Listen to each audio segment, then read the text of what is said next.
Hi, Femi. Hi. Yeah. Can you hear me? I can hear you. Good evening. Good evening. Yeah, we're now live. So thank you so much for joining us, Dr. Ajaba. So hi everyone. If you're joining us, it's time. It's time. So this is Femi saying hello from Dakar, and I'm actually presently at the Feed Africa Summit. It's been a high level discussion, yeah. But I'll just say over to my colleague, Olagunju, so he takes over from here. Thank you.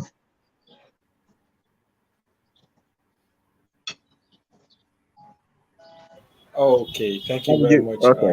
Mr. Femi. I really appreciate you. Thank you for your um, hardworking spirit, and we want to believe you are representing us well over there. Sure. Thank you. Yeah, you're welcome, everybody. We are happy to have you again on the our first edition of the Agriculture 4.0 in this new year. If you're if you can hear me, please, I would like you to drop a comment. If you can hear me loud and clear, drop a comment. Then my name is Olawale Olagunju. I'm the community manager. Will be interested in knowing who you are and where you're joining us from. So please just there'll be a banner showing on your screen. Just introduce yourself, your name, and where you're joining us from. You can see, for example, on the screen we have McBrain joining from Australia. So just follow that in the comments. Let's know your name and let's know where you're joining from. Thank you very much. So quickly, because of our time, I'll be taking us through. I'll be taking us through what PFA is all about, why we introduce ourselves. I'll be taking us through what PFA is all about before we start bringing up uh, our speakers. So who are we at PFA? Who are we at Precision Field Academy? The question is, I have one or two of us asking this question. Enterprise, we're a social enterprise. We train and build capacity of young professionals in modern technologies in agriculture. Build our competence. We are here to help train and build capacity of young professionals like every one of us that have been in the community. We can see what we're trying to do, how we try to communicate this dream to us every day. We are building this capacity in modern and emerging technology to equip us for the future of work, to lead with precision agriculture. And our mission at Precision Field Agriculture Academy rather is to. Am I clear? Can anybody hear me? Yes. Okay. So our mission here is to raise the next generation of farmers that are tech and digital savvy.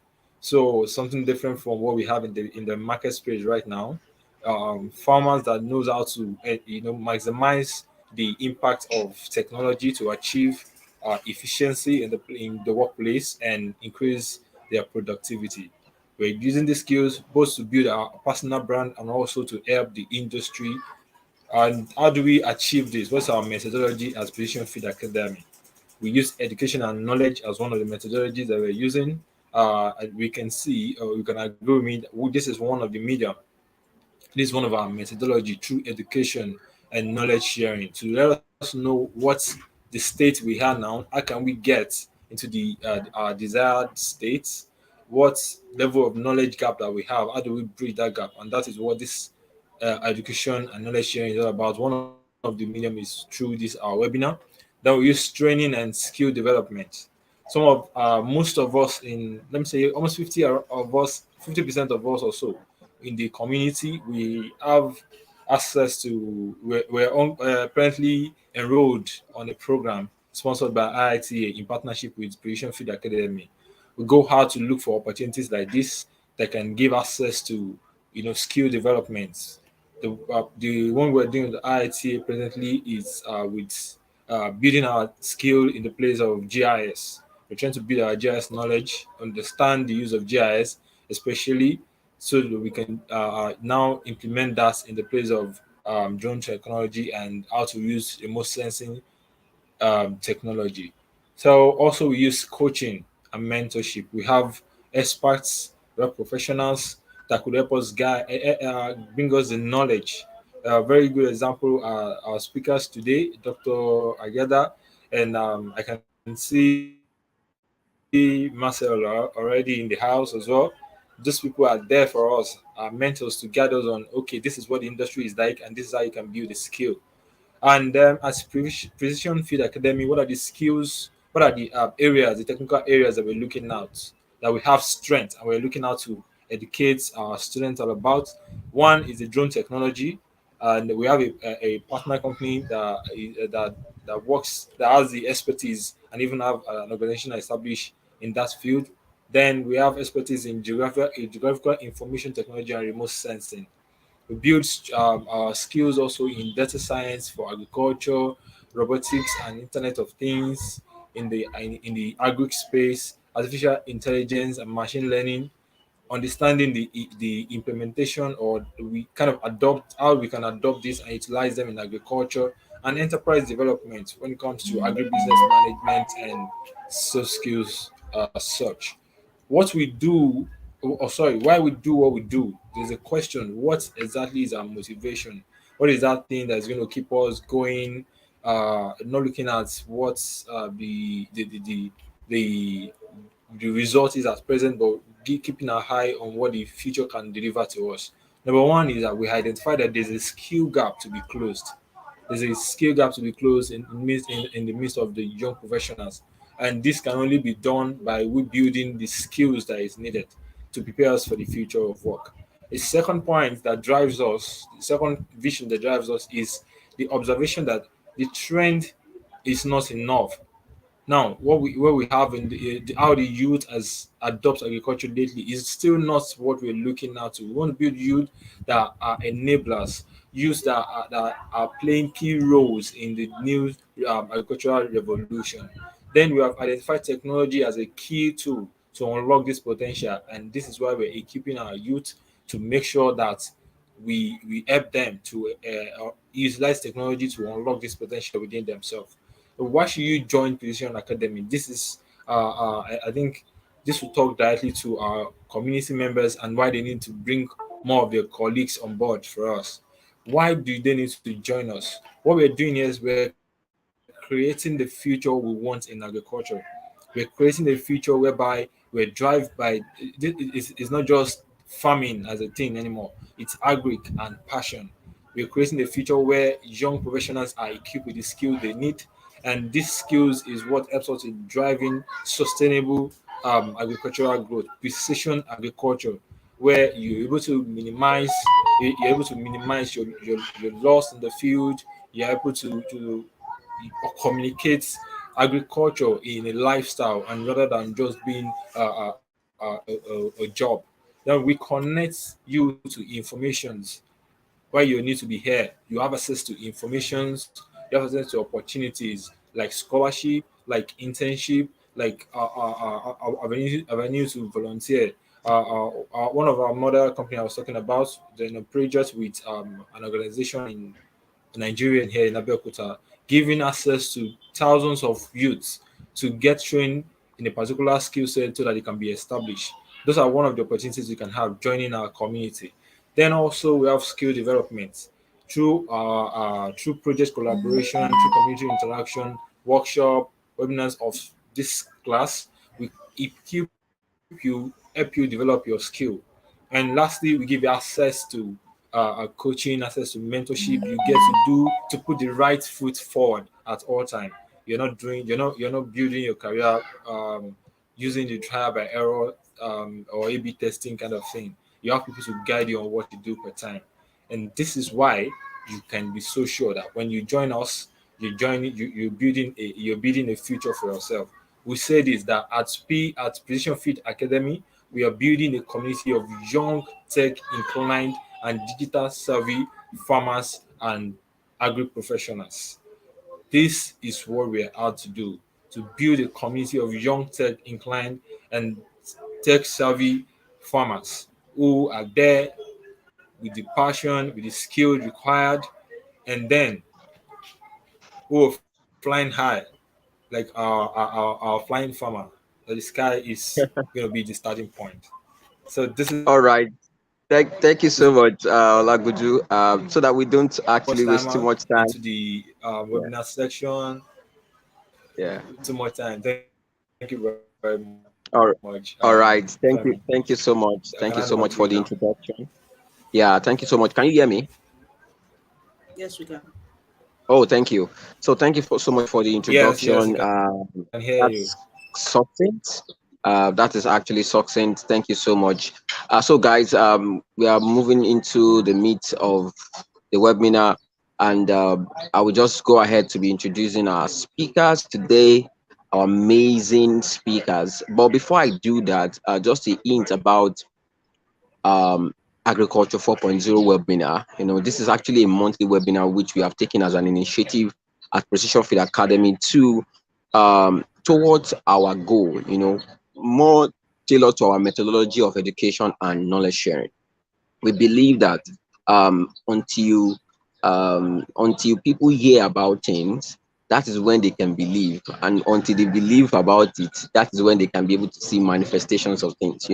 But it starts from hearing, start from being aware, start from and being aware start from sharing knowledge. So this is why we're here doing this on this call or webinar today. So once again, you're welcome. So what is Agriculture 4.0 webinar all about? It's just about introducing you to the fourth agricultural revolution. Yes, that's all we want to do. We're just here to actually let you know the intricacies, the opportunities, the prospects in agriculture 4.0. That is the fourth agricultural revolution.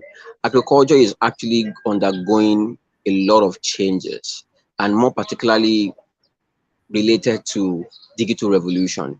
So, and it is very, very important that you are not left behind. You as a youth, we believe that we can be able to leverage on our strengths as youth and get on board. And not just like Olagudu mentioned, we are not raising people, or we desire not to see youth in Africa and many developing countries that you are just following the trend, or you are just observing the trend, as the case may be, but you are actually at the end of affairs, if I would say, or perhaps and influencing the trend yourself, and being a player and enabler of this technology, because we can do more with technology. And this is why we're here, talking of technology, talking of skills you need, talking of preparing for the future of work in agriculture. That is why we have Agriculture 4.0 webinar. So, in short, thank you so much, guys. It's been an amazing time. So now I will just introduce Dr. Ajada. That's Dr. Blessing. You're welcome. So, Olagunju, do we have any slide? Um, over? Oh, perfect. So, Dr. Blessing, you can just help me introduce, just read about, and so because I cannot see the screen clearly. If you can help me do that, Olagunju.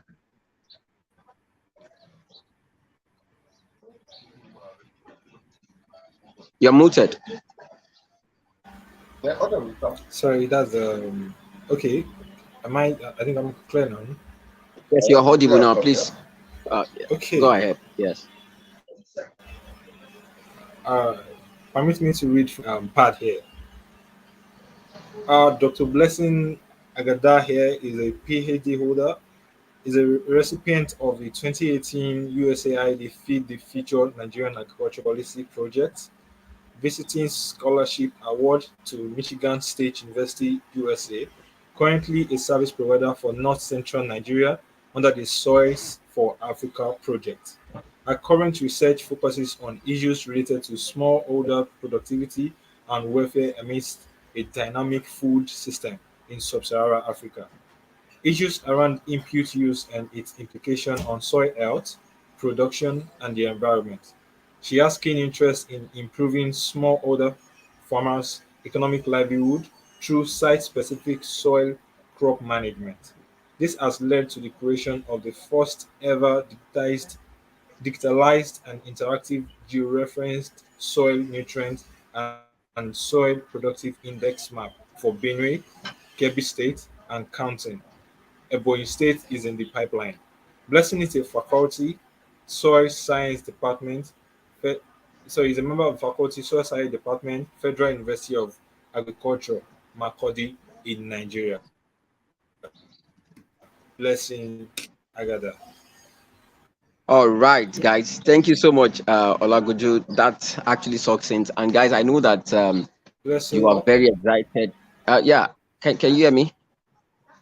Yes, I can. Okay. Thank you. So without further ado, I would like to welcome Dr. Blessing Ajada as she takes us in a keynote presentation, topic of prospect and opportunities in precision agriculture in Africa. So, guys, welcome Dr. Blessing with your best compliment, and then you have the floor. Yes. Okay. Think Thank a you, slide. Femi. What about slide? Yeah. Yeah. You're welcome. So am I controlling it from here or the other way? Okay. The moderator will do that just right away. Okay. Okay. Good evening, and thank you again, the Flying Farmer, for having me here. I think I can control it from here. I think so. Yeah, please. You can now control from your hand. Thank you. yes, you Okay. can continue. Yeah. You can control it from your hand. Okay. All right then. Thank you. So happy New Year, guys, and welcome to this webinar. It's an opportunity where we will all share ideas and see how we can forge synergies from this meeting.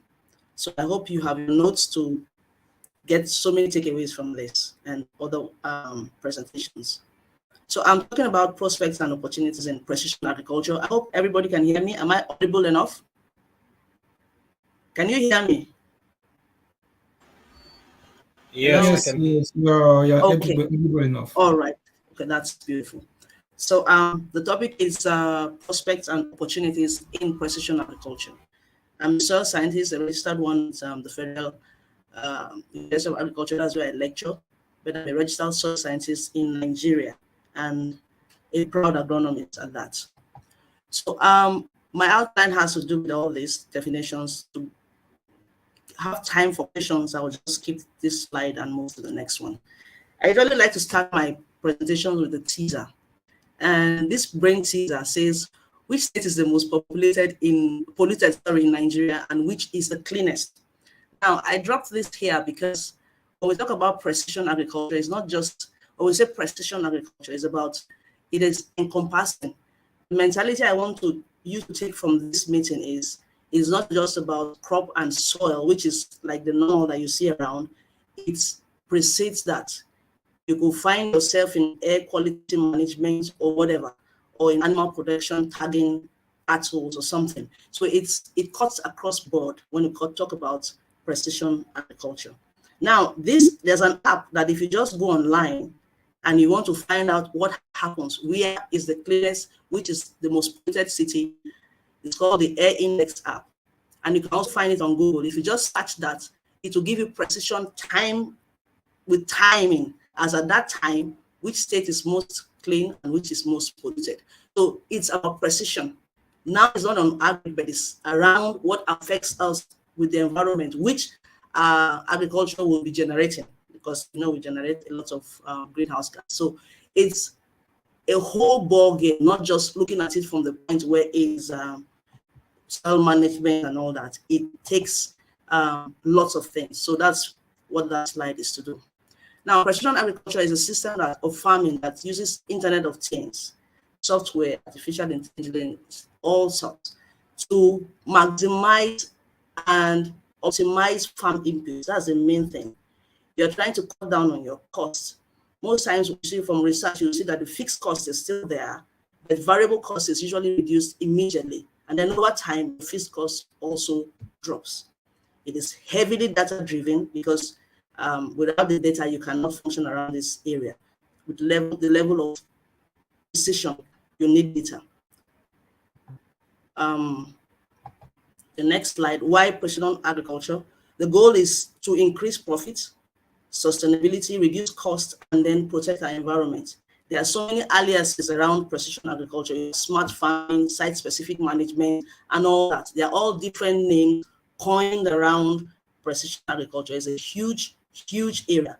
And usually I'm trying to help you navigate through so we can streamline you into an area with respect to the prospects we're talking about. Okay, so these different areas I mentioned, whether it's forestry, crop science, animal science, or whatever, the main thing is they are all using a certain thing. That's they are collecting data, trying to analyze this high resolution data, and then prescribe treatments from this data. That's why I said initially on the other slide, it is data driven. So these three things happens, whether you're in forestry or whatever sector of the agricultural value chain. They are the main keys that you'll be looking out for under precision agriculture. I want to correct this notion that most young adults don't want to see agriculture as the in thing now, because they have the mindset that this is the picture. Somebody is feeding grass on the farm with a hoe and a cutlass and is wearing a dirty cloth. No, that's the traditional system we're trying to leave back, or the conventional system, to move into more evolving and efficient system where you can curb leakages, reduce your labor costs, and then turnaround time with respect to whatever activity you are doing in the field is increased. So we are changing the narrative to something that's beautiful. How about being in the field with a remote? So that's the picture I want to be taking out from this meeting, not that mindset that you have to be bent over with a small hoe and doing work on the farm. Now, so there are drivers under precision agriculture, right? And these drivers, you have population, the increase in technology use, and the adoption rate of smartphones in agriculture. The picture on your left, that graph, shows the bulge of how we have youths in Africa. This is the map for Africa. Over 60% of the population is in the bracket of youths. So if we have this population, we should be able to harness it to our benefit with respect to precision agriculture. So these are one of the drivers, the population surge in that belt of youths. Now, this slide shows us the number of youths in Nigeria and some other countries in Africa using smartphones. So if we need one of the tools for precision agriculture as smartphones, we already have them. It's how to now use these smartphones that we have to help us walk around agriculture and get it better off, because that's one technology tool in your hand already, nearing the goal with respect to optimizing your yield and all that.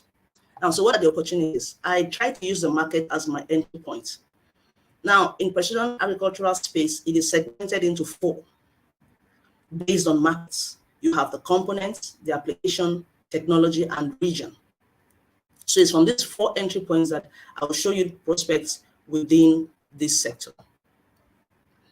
This is the market as of yesterday, because it's from a site where it's like in the stock exchange, it's showing you what is happening per second. And this I picked yesterday while I was making the slide. And it shows the market for precision agriculture. It is huge. So I'm asking, how do we pitch in? You could pitch in through one of these 4 components I mentioned and be able to get out something from this amount of money that is here between now 2021 and 2030. That's the projection. So if we have over 23,000 US dollars to 22,000 million dollars as what we can fetch from the market, then it's something we should be pitching our tents into and fastest. So these components, as I mentioned, it's any of these points you could enter into this system and create a career for yourself. So if it's in the components of, on the components you have hardware, software, SaaS. So you could work as people that work with sensor devices. Under the software, you could be doing software engineering, creating codes and data analytics and all that. And then under service, you could provide service, just like the Flying Farmer is doing, providing service of drones or of professional service with respect to consultancy, letting them know how to manage because it's not just having the hardware. What are the combinations of these inputs they're going to be using with respect to your area of field that you are farming on? So you could provide those kind of service from the point of agronomy as professional services. Then on application, you have yield monitoring, field mapping, crop scouting, weather forecasting, labor and financial management, all boils around application. And then the third part of it is technology, remote sensing, just like Wale mentioned at the beginning, whether you're using handheld device or through satellites. I know our next speaker is going to be talking about satellites and all that. And then guidance technology, because you have tractors now that you don't need to even drive. The system is arranged so much where the precision is so key that you could just be watching and seeing how these inputs are placed right on the field, depending on the crop that you are growing, and the machine is driving linked up to the satellite. So there are different entry points, either as component, as I mentioned, application, technology, and then the last one is the region where we are, like Africa. Right now, the largest market is America and Europe. Asia is trailing behind seriously. Africa, the space is open, really wide open. So we should just think of how to create synergies and dive in and plug in to take out and then get out from this system what we want. So there's this sentence that this proverb rather, that it says, when the student is ready, the teacher comes to the master meets you. So I feel if we are ready with skills from whether engineering or agronomy, database management, data analytics, data mining, geography, personnel management, there will be something, whatever skill set that you have, I tell you there is a place you can pitch in with respect to precision agriculture. But you have to be ready and be prepared so that the masters can meet you up at the point where you are ready. Now, the needs. Now, these needs you can identify, first of all, through your audiences, as I mentioned earlier, whether it's through forestry, animal production. You have to first identify the audience you are working with. Is it small-scale farmers, medium-scale farmers, or large-scale farmers? It helps you to streamline and then create a focus around what you are going to do. I will be referring to the flying farmer. You see, he has pitched himself around providing drone services to farmers that are either large scale or medium scale. And then he's doing that consistently over time. So you have to pitch your audience, define what your audience is. I work with smallholder farmers, and then we also work with medium scale farmers, because whatever data we are providing, it cuts across both small scale to large scale within that state. So you must define who your audience is, and then create awareness, like what we are doing right now, so that you can know which of the areas you are fitting it to. And you can't do this alone. That's why I mentioned synergies. Synergies is key because it's quite demand driven with respect to costs and the implications of how I put it now, capital. So it's wise to create synergy blocks where you will not feel that initial startup cost. Now, I will conclude this with my case study. I'm a soil scientist, and I was worried about smallholder farmers because I know they don't ordinarily test their soils. So we looked at the case where we could do that under the Feed the Future Nigerian Agricultural Policy Project. It's the USAID funded project. So we have all the 8 focal states to test their soils for the smallholder farmers and then create a defined map. The idea is to curb this blanket application we've been doing over time, where the yields are not increasing like for maize, because we had to define what our farming system was, the maize-based farming system. You see, the tonnage is still between 1 and 1, at the most is dancing around 2 tons per hectare. Meanwhile, other well-developed countries are having 6 to 9 tons per hectare.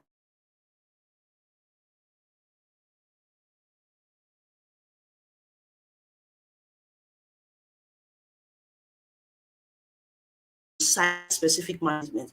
So we tested their soil, and then from the test of the soil, inferring for them fertilizer rate application based on those sites, not the normal 4 bags of NPK and 2 bags of urea that is just thrown at the farmers, which they don't even buy anyway. So we are trying to see how to correct that, and then work with the extension agents at the ministry to provide them apps that they can use to get land potential at the level of the farmer and keep these records. So these are ways of being precise, and that's precision agriculture under the soil crop system where you are doing site-specific nutrient management. So we also taught them how to use the Land PKS. It's an open source app where you can get your land potential on the go with your handheld device. So those are one of the ways. And as an agronomist, we are also training the extension agents within that system to be able to know how to use these soil health tools to provide precise management for these smallholder farmers. So these are one of the trainings in, this is in Kogi State and in Benue State. The picture on the left and on the left is Kogi State, one on the right, where we're training the extension service providers in the Ministry of Agriculture to understand how to use these applications and see how to help the farmers change from the traditional system to site-specific management of their field. All right, so I'll take questions at this time. Thank you very much for your time. Over to you, Wally, if you can hear me.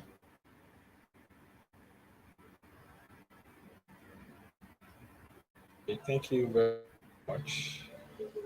Thank you very much. You're welcome. I hope I kept to time. It's time for question and answer. You perfectly. That was great. That was great. Thank you very much. You're welcome. You can drop your question. We surely can see. So guys, we want you to actually drop a question. If we have.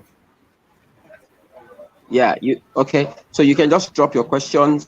As you drop them, we would refer them to Dr. Blessing to answer to them, to give answer to them. Please, she just talked about the potentials and prospect and potentials of precision agriculture in Africa. And she did well to explain to us with quite a great example and some revelation, that precision agriculture is not just about plant and soil, but that's the basis of it. I mean, the basic of life, the way we say it, soil and plant and all that. But precision agriculture also goes into livestock production, so goes into forestry, so goes into many aspects or subsector of agriculture. And I'm trying to make a recap so that you can begin to type in your questions. So I'm not actually taking over from a keynote speaker. No, I'm just doing this so that you can be able to so that you can be able to type your questions. Wow. Mustafa mentioned excellent presentation. Thank you so much for that feedback. And we're happy to have your feedback. But guys, pop in your question. We would like to treat your questions. Do you have any questions for? She also made mention about market, segmentizing your market in terms of for you to actually harness opportunity, for you to actually maximize opportunity. Good. We can see some questions here already. You need to actually segmentize your market. That is what we in business we call it KYC. Know your customers. So until you know this, you cannot actually make business. So and business is just about leveraging an opportunity. I don't know how to define business than that. Trying to see a market friction and you are going into it and making the dough for yourself. So we have a question from Akeredolu Kayode, and it is, how can I position myself as an agricultural economics in precision agriculture? Dr. Blessing. Okay. You can quickly answer to that. I've seen the question popped up here. So you're in agricultural economics, you're an economist, and I know you also do things around data, because I was just counseling someone and is leaving to Ohio State University. There's no data science in Nigeria. I just discovered that recently. There's no course called data science. Yeah. And that's the oil now. So I know from agricultural economics, you do a lot of data analytics. So why not maybe at your master's level, begin to look at going in for full data science as your master's. So you are analyzing data. You are entering into precision agriculture already, because all the big data you hear, they talk about big data and all that. We need somebody to analyze and infer and then create graphics for people to you. So it's a way for you. Don't see that because you're in agricultural economics, there's no way for you. No, graduate with your agricultural economics degree, first degree, and look at doing data science. And believe me, there's no data science in Nigeria. So start looking at doing your master's or whatever outside of this country. Trust me, you are going to hit oil. That's the new oil. Data mining, database management, data science. So look at that. And I know you have a background from your agricultural economic standpoint. Please, that will help you out. Oh, that's actually so. Yes, I hope so that Akeredolu Kayode has actually gotten some clarity as regards positioning himself as an agricultural economics in precision agriculture. So for me, just to add to what Doctor mentioned about, I don't want to jump right now because this is actually what Marcel will be dealing with in terms of how you can be able to build a career in precision agriculture. So Marcel is one of our main speakers today, and is going to be dealing with the topic building capacity and skill for a career in precision agriculture. Wherever you are, you know, we want to actually make this webinar that melting point where if you are coming from the IT background, you can be able to see opportunity in precision agriculture. If you are coming from core agronomic background, you can be able to see opportunity in precision agriculture. So, so let's just wait. Please go ahead, Ma. Yes, let him know. You know, the thing is, don't look at only your degree. You can get skills, short, yes. So if you find courses that are taking anything around drone management or GIS, just like the one you shared, Femi, you could do those kind of courses, and it keeps you having skills built up, irrespective of your degree. Do you understand? So don't even wait, because before you get to masters and do data science, you could have this on the side. It helps you and keeps you prepared to meet with somebody who will need that skill later on, or even you could start your personal thing. Do you understand? So you could look at skills and then look at furthering your degree with data science, as I mentioned. That's Kayode, right? Kayode, those two options are available. Okay. So also to mention, you know that there's another question again. I'm not the one asking that question, am I? Okay. Yeah. Okay, but I think there's another question that says, how can one key into precision agriculture? Personnel management. Okay, so let's just take these questions one at a time. I want to mention something to Kayode, the last person who asked the question, our agricultural economist.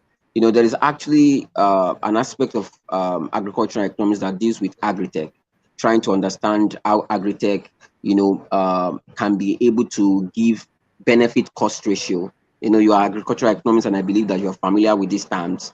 You know, how does me buying this technology or adopting this technology, how does it increase my profit and all that? I think you should begin to think about that, because right now in the present, because precision agriculture is actually an emerging concept or principle of agriculture that is ingrained in technology and also in data particularly.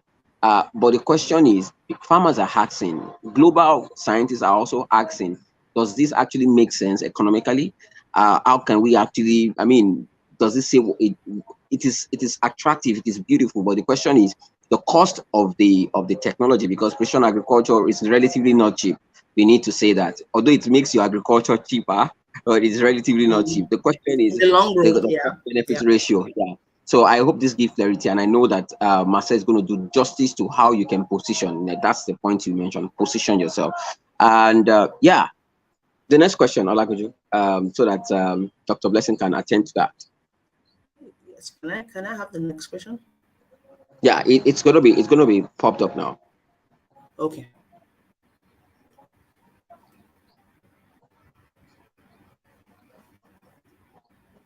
Okay. So Akinola is actually a farmer, a smallholder farmer based in Oyo State, and he is asking us that how can I be part of the initiative you mentioned, I think in Benue State, as an extension service provider? Man, I think you need to Okay. shoot the blessing in you. You're shooting your shot over. No, All right. you know, the thing is, the land PKS, the land PKS is an open source thing. It's just I have to train you how to use it, and we've not been. Oyo State is not part of the 8 Feed the Future state per se, so it's not included in what we are doing right now. But we're looking at where it will exceed that 8 Feed the Future state. So, but what I can do for you is I would maybe you just drop me your details. I will send you how to download that and send you a video of you watching. And then if you have issues, I can help you through, so you can help the farmers in that axis before. Yeah, I think I will do that for you free of charge. It's open source, so there's no money tied to it. Yeah, this is what we're talking about. That this is why you need to join Precision Feed Academy. That we have a lot of opportunities for you to connect with leading professionals. So someone asks about personnel management. I think we would address that more in detail. Another question here is from Ogbonaya Onuaga. It says, thank you for the intro, very insightful. In your profile intro, it was mentioned you worked in a building. Please, what project did you do? Or did you work on? Please quickly attend to that. Okay.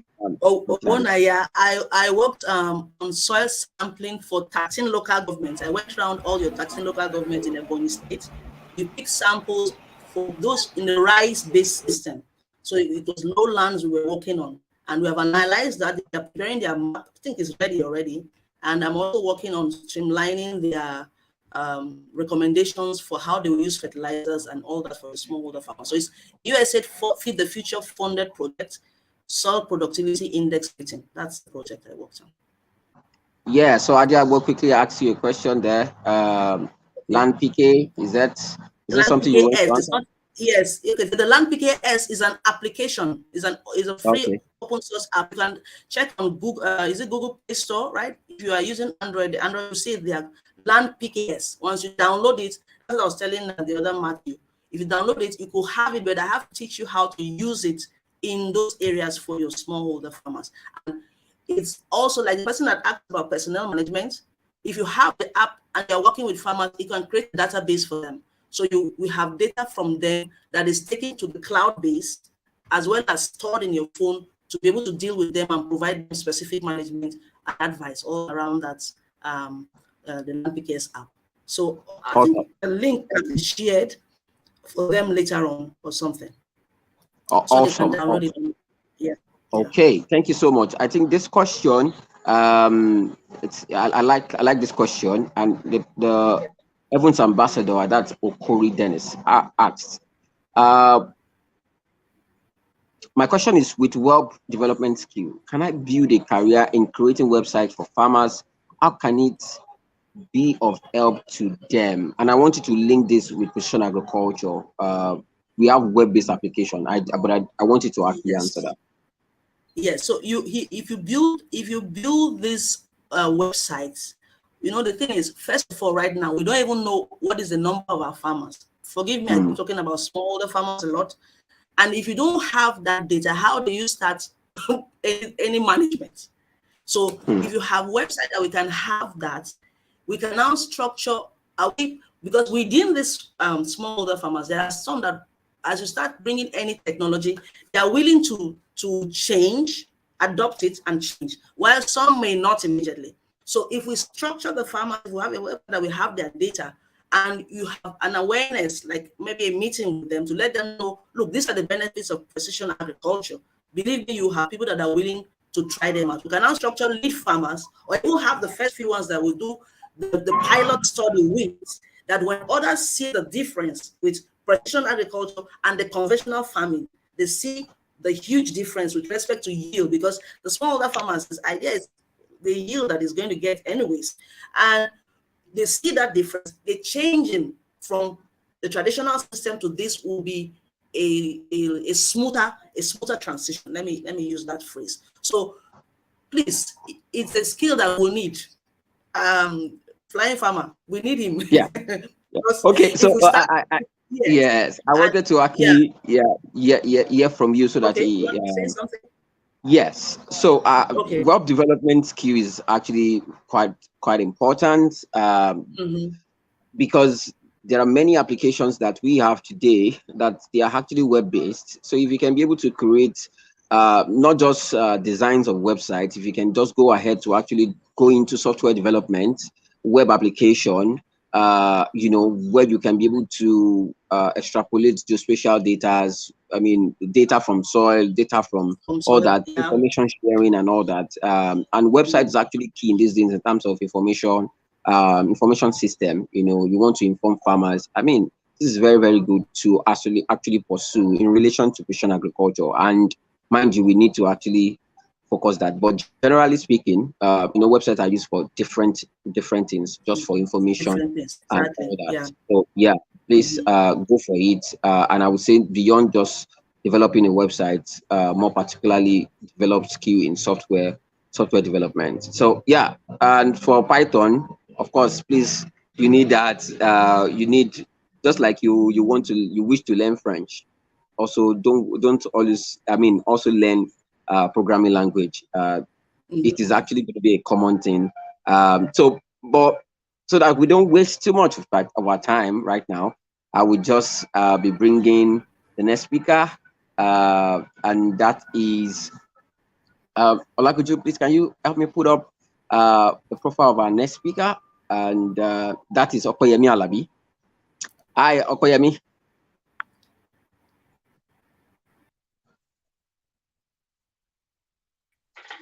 Sorry, can you hear me now? Okay, yes, I can hear you now. Okay, hi. Good evening. Good evening. Good evening. Yeah, All right. sorry. How are you doing now, Opeyemi? I'm fine. I'm fine. How are you doing too? Very well, very well. Thank you so much for making our time. I know it's actually you need to run from one end down to a place where you could have this meeting, like you told me earlier yesterday. But we are actually happy to have you. So, Olagunju, do you have um,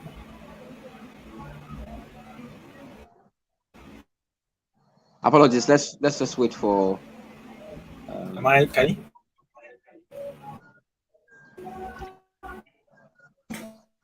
So I think. I'm yet to see the slide. Am I clear? Am I clear? Yeah, we can hear you, but I mean the slide. The bow of our next speaker.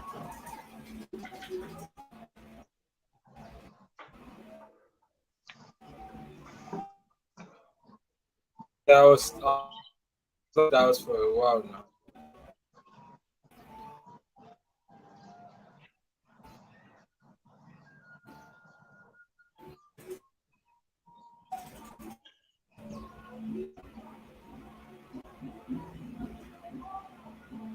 Yeah, I'm having issue with the network. Sorry. Okay. That's understandable. Okay, let me just read out why I sought that All right, out. that's perfect then. Yeah. Okay. We are going to be having Opeyemi next. Opeyemi Alabi is a lover of precision agriculture. He holds a BTech in crop, soil, and he is currently studying for a master's degree in agronomy at Texas A&M University College Station. His current research interest explores the incorporation of remote sensing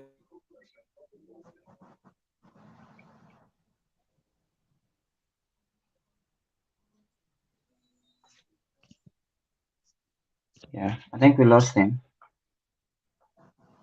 Yeah, he's having kind of challenge with the slide. Okay. Okay.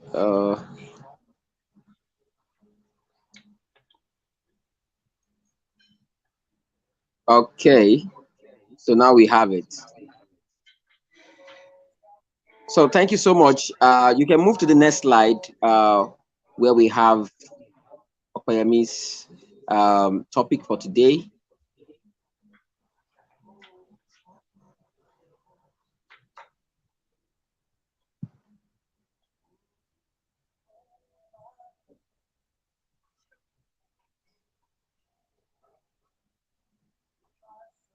Okay, so without wasting our time, so let's just move forward. So Opeyemi today is going to be this is going to, it's not about presentation. So let's just break the ice here. And he's going to be talking about becoming a data-driven digital agronomist. That's kind of long, you know. Those are the it's just, and I believe that this is actually one of the future title that people will be calling themselves. And Opeyemi is actually one as a person in agriculture. So like you have actually heard from his bio, he had bachelor's degree in crop, soil and pest management. And if I would summarize that, that's core agronomy, if I'm right, Opeyemi. And now he's actually pursuing a graduate study, not just in the US, that's not our focus, but the fact that he's moving away from just core agronomy or basic agronomy into using new technologies like remote sensing, artificial intelligence, drone technology, you know, to be able to provide information service that can help farmers. It's actually of concern here. And so we want to actually, this is going to be conversational, okay, between me and Opeyemi, and I believe that if you're on this call, you will be able to learn from him. So the reason why I am bringing Opeyemi to this call is so that he can be able to share heart to heart. It's going to be heart to heart, all right. So he was just a basic normal guy who is holding co and cutlass in a school like Futa, you know, planting his maize and harvesting his beans, and but now he's transitioning and developing a career as a data-driven digital agronomist. So, Opeyemi, if I would ask you, who is a data-driven digital agronomist? Or let's start from a digital agronomist, particularly. We want to learn from you. Okay. So first, I apologize for coming late. My class schedule got mixed up, and yeah. So thank you for having me. It's a very good opportunity, and I appreciate it. So yeah, for me, I think a digital agronomist is a person who uses data to make decision, because most of the improvements that have happened in other spheres of or other parts of the industry, when you look at the health industry or the food industry, they make decisions based on data, because when you can see the trend from your past results, then you'll be able to like tailor, okay, this is what I should do, this is what I should not do. So as a digital agronomist, you're able to make better decisions, and which are often the right decision, to before you move forward or before you do anything you want to do, any agronomical activity. Yeah. Okay, so if I get you very well, you said a digital agronomist is one who uses digital technology to make decision. I mean, harvest information and make decision. And you actually related that from either data from past history of the land, of the soil, and then making recommendation going forward. That's quite amazing. And while Dr. Blessing Ajada was actually giving us presentation, she made mention that precision agriculture is data centric. It's all about is founded on data. Okay, it's not all about data, but founded on data. And that's because for you to actually make a precise decision, you actually need decision and action. You actually need a level of information to actually propel you towards that direction in terms of precision. So I would ask now, we then added something on it, data driven. I mean, do you want to talk about data driven? That sentence, data driven, digital agronomist. So, I mean, I think that was probably what I said earlier. Like, you are not just in the blind. whatever decision you're making, you're not making it out of, it's not a guess. It's not like this is what I feel like I should Thank do. you. It's like Okay. a very definite and data backed decision. Like, okay, this is why I'm making this decision. This is why I'm doing what I'm doing, and that is just in the a literal sense. And but Yes. when I try to, or when we try to bring it into agriculture now, this is, I think this can come in the form of, from a business perspective now. Like as a farmer, what should I plant, or Hmm. what kind of crops should I go into? You don't want to plant something that just because you feel like you should plant it. Mm-hmm. You want Mm-hmm. to plant something, you want to produce something you can actually sell, right? And then Yeah. when you look at the resources you have, the soil, water and stuff like that, you from the history of these resources, like the history of the land, like you said earlier, you'll be able to know, okay, this is what is lacking in this soil, and okay, I have to plan to put out this certain amount of fertilizer at this certain time, and just something like that. You are not just doing things because they say, or people say this is what you should do. Hmm. You are doing things because this is what you have seen, and this is what the data you have is showing you or telling you to do. Yeah, so that Oh, is what I think data driven yeah. agriculture is. Thank you so much for using that practical example to explain to us what it means to be data driven and being a digital agronomist. So, uh, you as a person, I want to ask you, um, in what way, through your research and how you are helping farmers, uh, are you actually typifying these characteristics of a data-driven digital agronomist? Yeah. Yeah, thank you. So I should make a clarification that most of my research are not directly geared towards food production. I'm Mm. more of a sports person, right? Okay. Um, so the Kind of research we do, horticulture, lawn. I yeah, mean, all those things, yeah. yes, Landscape, exactly. But tall grasses. Yeah, yeah, yeah. But I believe yeah, that you can. but Sorry, I believe that you can be able to use that knowledge to enlighten us across board because we also have. I studied horticulture in Funab, so I'm familiar with TOV, although it's not common in our part of the country, yeah, But it's not, yes, no. yes, yes. But And it's still part of agronomy. So you can go ahead, please. Yeah, please go ahead. yeah, and just to say something before I go into the question, like even here, most people don't see, what we do, like in my lab in our research facility as um agriculture. So they call Hmm. it there's agriculture and there's tough grass science. So because I Okay. was trying Yeah. to apply for a grant, and they were like, I was trying to come to that conference we went to at Kenya, and I was Oh, like, I I see. was told, yeah, I was told that well, your research is not improving food production. So I was like, okay, yeah. So Okay.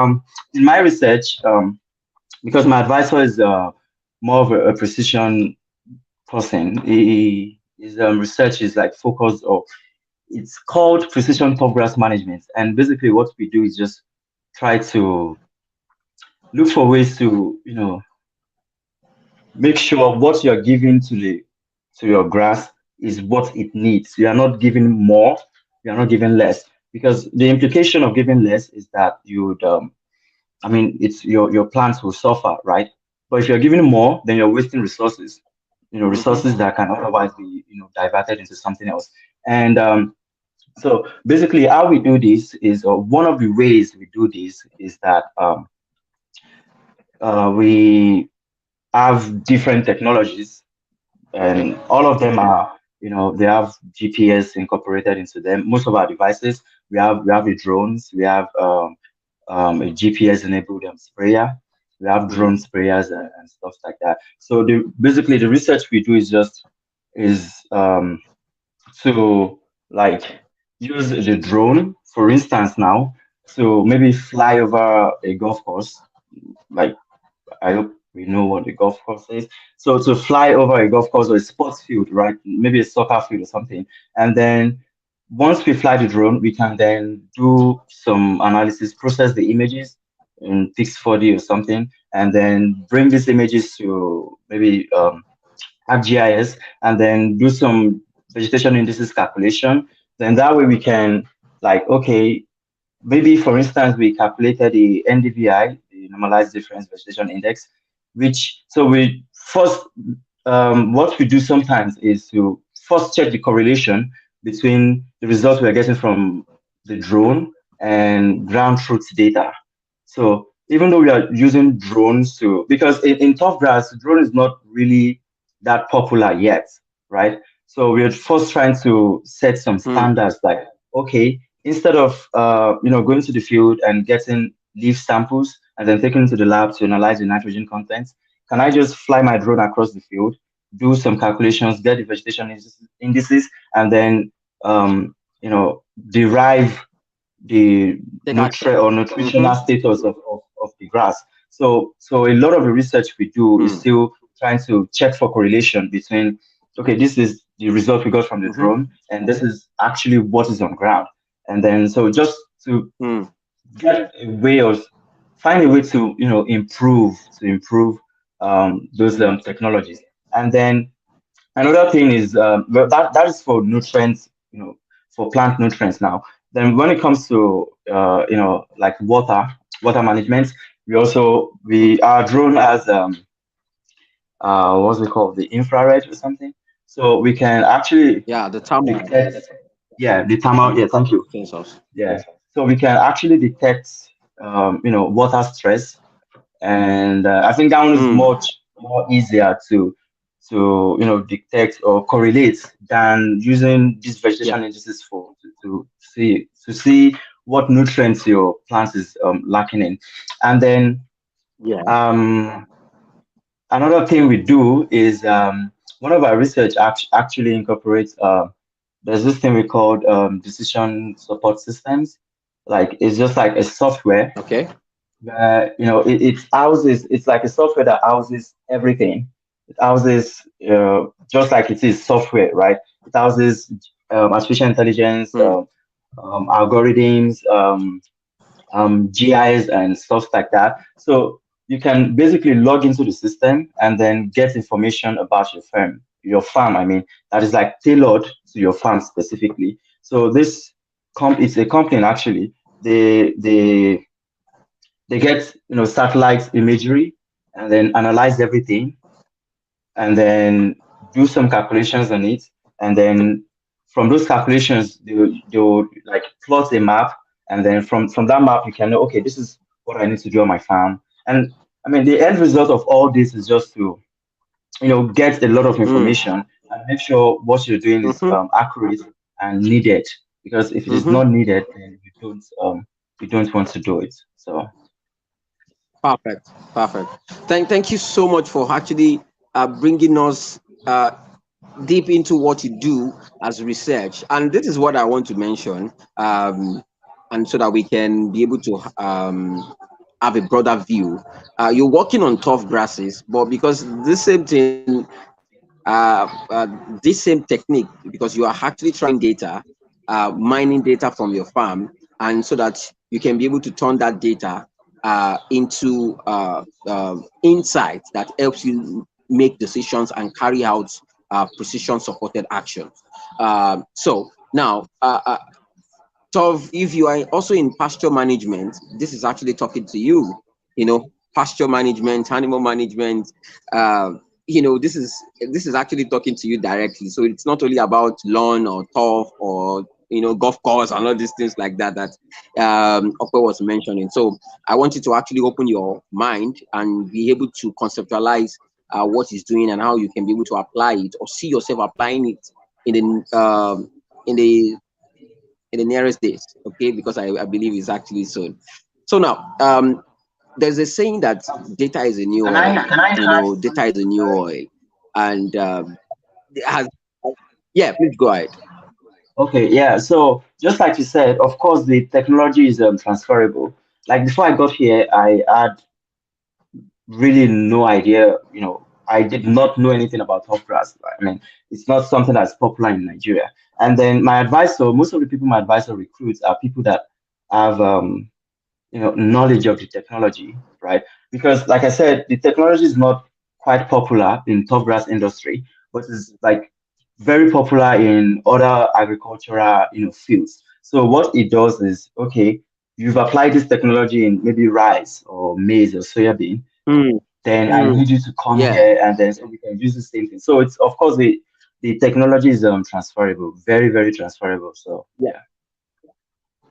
Thank you for mentioning that the technology is transferable. The concept is actually transferable. That is why we are here today. So now let's quickly go through this route.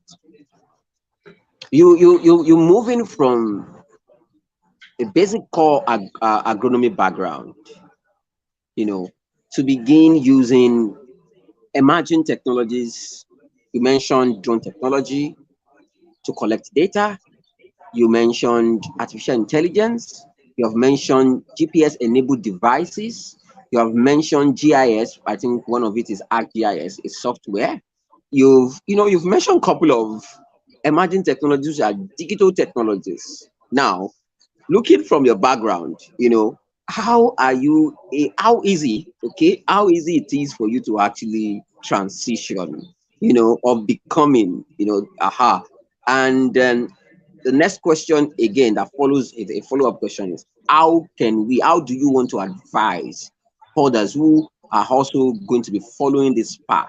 We have many students who have actually studied soil science, many who have actually studied animal production, many who have actually studied horticulture like me in my first degree, and they are looking at the future of work and they say, oh, if I don't add this to my stuff, I might find myself like a typewriter in the coming days to a computer or to a laptop, So this is why we are here.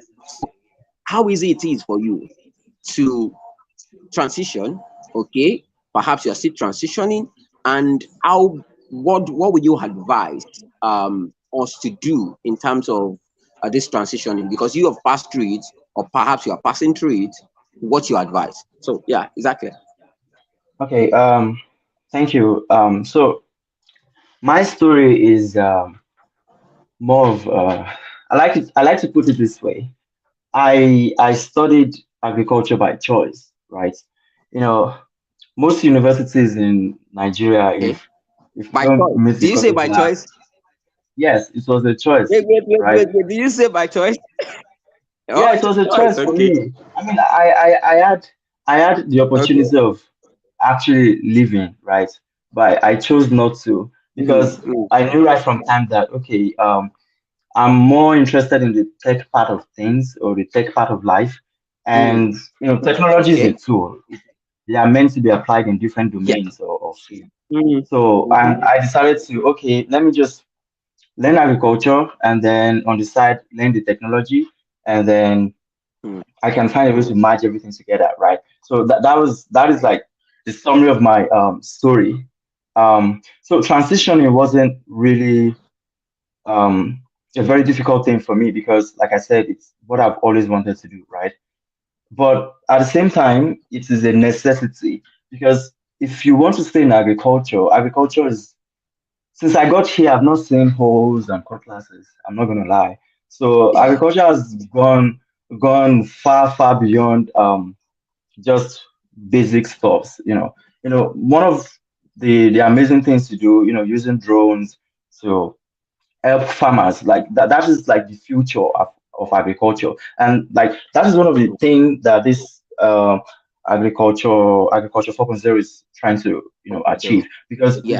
without these technologies you can't actually meet these four key things that this new zero revolution is trying to beat up. So for anybody who is in agriculture, like we all are, I think learning the technology is not a matter of choice. It is Mm. compulsory. You Necessary. need to. Yeah, it Compulsory. is very. Yeah, you need to, because like I said, without the technology, you can't do much. You can't Mm-hmm. make better decisions. You can't Mm. increase your production. You can't Mm. be like, should I say, hot cake or something. And I mean, there are so many aspects to this thing, right?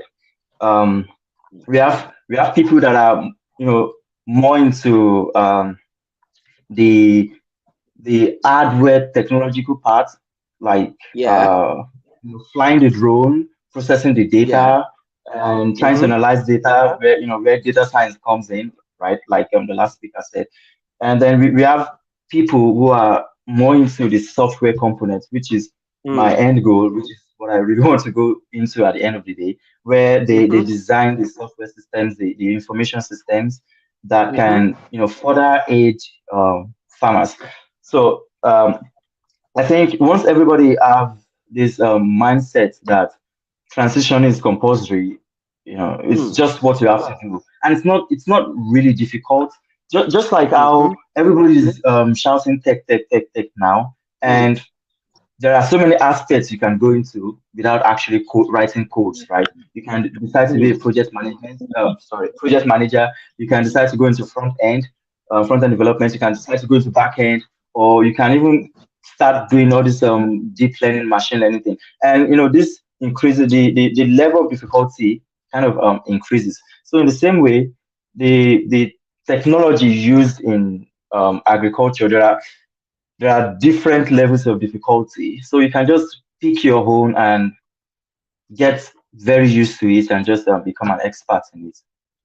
So sorry, I can't see you again. I don't know if you can still hear me.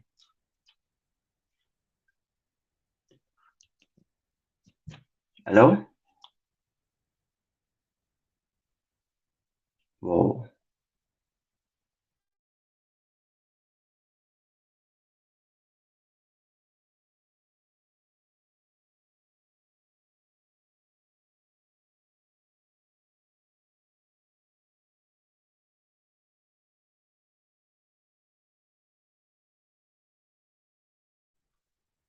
Hello?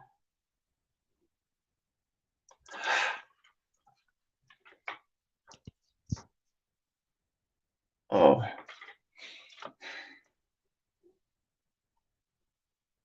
think I've lost access.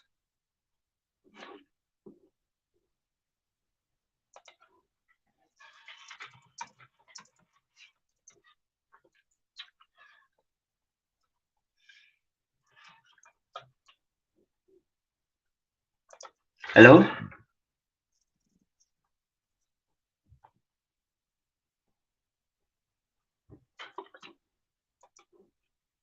I think I've lost access. Oh God.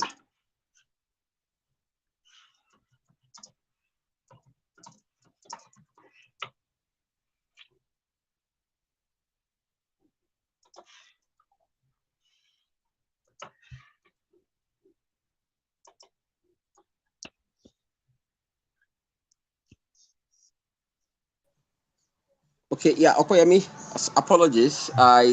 Okay. I had an interruption. Okay. Yeah, Yeah. I was like, Okay. I can't see you anymore. Come again. Yeah, no problem. No problem. Thank you. Mm, Seems I cannot hear you very loudly. Can you project again?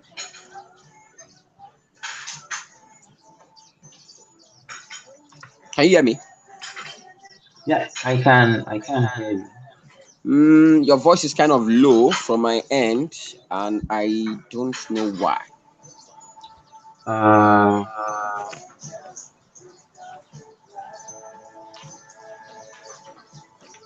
But am I audible?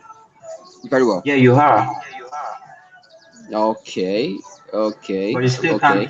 So you let's just still go can't on. hear me. Thank you for mentioning that. I think you made some salient points.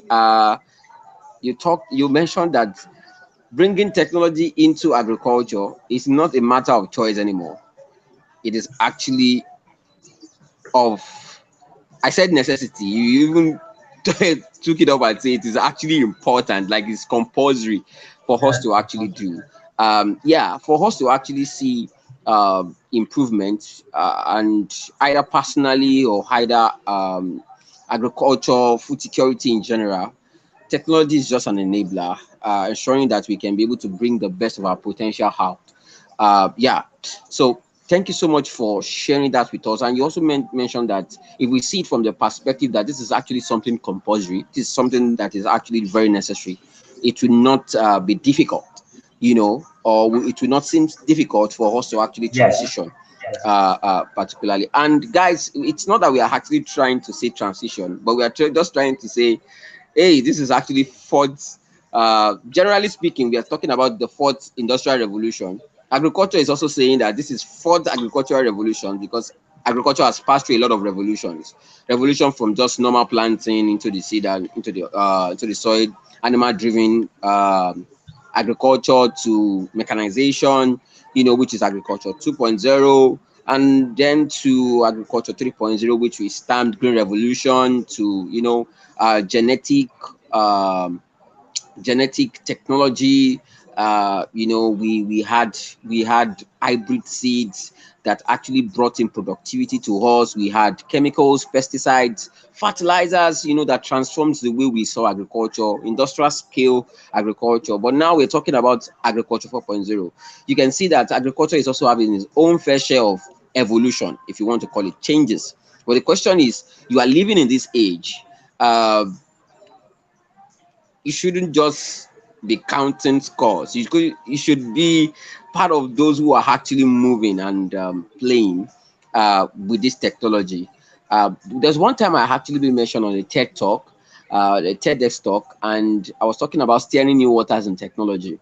And I remember very clearly, one of my points is that we cannot as individuals control the speed of technological advancement. I mean, the speed to which, you have, let's give for example, a certain phone is out today, tomorrow another one is out today. You are not the one actually controlling it. But what you can actually control is, one, your perception about the technology, and number two, how you use the technology to your own advantage. You know, see the technology advancement as a speed of a horse, or perhaps you are on a bike on a free. You know, you cannot actually slow down the speed of that bike if it's on a free. Okay, what you can just do is to actually direct yourself to where you want to go, you know, and that means that you are actually an influencer. And this is why we are actually having this conversation today. Thank you so much, Opeyemi. So presently I'm actually at in Dakar, where we are having Feed the Future Africa Summit, you know, and a lot of things have been talked about technology. I mean, technology in agriculture for us to actually achieve food security, very, very important. So this will be my next question to you. So in the next 5 to 10 years, okay, what do you envisage would be of the kind of workforce or the work that we'll be having in the field of agriculture? You made mention of something like you want to be relevant, and I think a word like hot cake or something like that. Okay, but in relation to that, yeah, where do you see? Can you describe the future of work in agriculture to be like? Okay. Well, for that question, is it for the? Sir, first, can you hear me properly? Yeah, I can hear you, but it seems lower. Perhaps because it seems lower a little bit. But please go ahead. Sorry, I'm so sorry. Let me try to fix something. Um,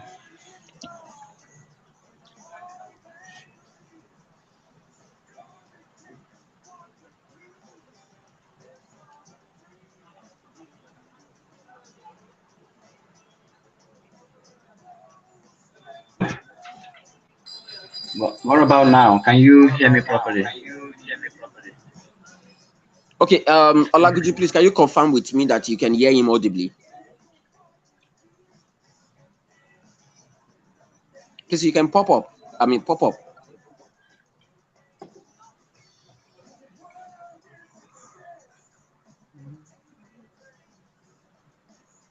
Olaguju, are you there? I'm not sure he's okay. Marcel. Marcel, you can hear me. You can hear him audibly. Yes, of Yeah, course. Can you speak now? can you hear me? Like, I'm Yes, of feeling like my course. voice is kind Of of course, everything lagging. is fine. You can speak. Everything is fine. You can speak. Okay. Okay, I guess it's from my hand. I guess it's from my hand. Okay, please just go ahead. Go ahead. Because it's same All with right, thank you. Marcel. Please just go ahead. But I can hear you. I can hear you, but not really audible. Thank you. Okay. Thank All you. right, thank you. So yeah, your question was where I think agriculture would be in the next 5 years, and I asked that is it in Nigeria or like okay, is it in the Okay, developing world let's or put it developed world? in Africa. Okay, okay. So for for Africa, I think right now, really, what we are lacking is not we are not lacking the resources. By resources, I mean the land and everything that makes plants grow, right? I think what we're lacking in is this farm implements, farm technologies, just to be able to produce something in large scale, right? So I think once we can incorporate that into the existing agricultural model in Africa, then we can like I my network is just I can hear myself and it's distracting me. Sorry. What's going on? Just go ahead.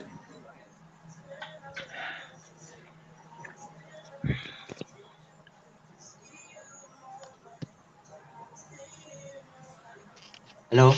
Sorry, can you hear me? Yeah, we can hear you. Okay.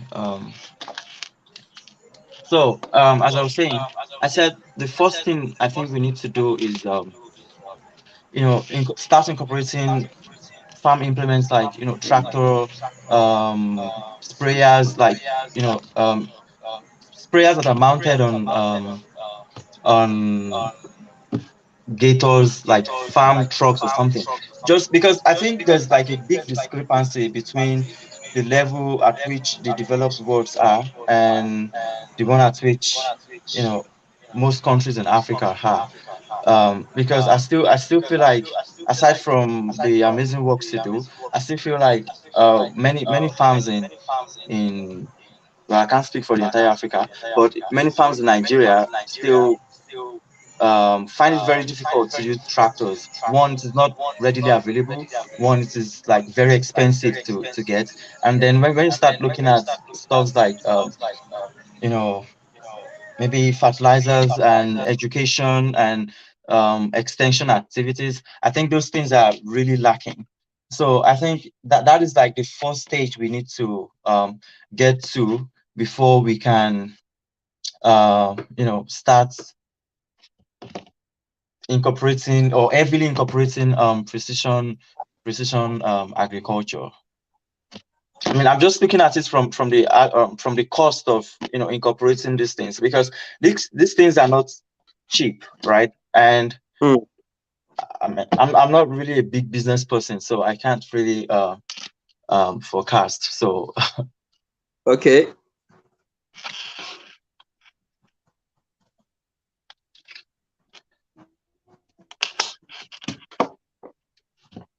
sorry, can you hear me? I'm so sorry for my No, I can hear you. I can hear you loud and clear. Just go ahead. Okay. All right. So yeah, that is what I think. I think the next phase of adoption for most African countries is first trying to make all these things accessible. Yeah, accessibility, right? Yeah. So once it becomes accessible, then I think agriculture will start booming. Yeah. Yeah. Okay. Thank you very much, Opeyemi. It's quite an amazing time chatting with you, and you've actually revealed to us the place of technology, why we need to actually adopt technology, and what it is like, getting tech skill, and Dr. Blessing had actually made mention of ways we can actually come in using technology, either from the technical perspective, building the software, the hardware, you are actually the techie part. Yeah, you can also be a service provider. But in relation to becoming a data-driven digital agronomist, it's just about you learning from data, collecting the data, processing the data, analyzing the data, and reporting, or interpreting the raw facts, into information. Because it's not just about data, data, data. Data has potential, but nobody eats potential. That was one of the things I heard today from the president of the African Development Bank. He made mention of something. He said Africa has potential, but nobody hits potential in terms of food security. We have potential to feed the world. Where are we now? Are we feeding ourselves? Nobody hits potential. We need to actually move away from that. And we as youth, as the backbone or a point of strength, that's my point. We need to actually develop ourselves. So thank you so much, Opeyemi. I really appreciate the time. So we want to move to our next speaker. Yeah, so Thank you. welcoming. Yeah, you're most welcome. You're most welcome. Thank you so much. So let's welcome Marcel. So can we have Marcel's, we're running out of time, but can we have Marcel's bio read to us?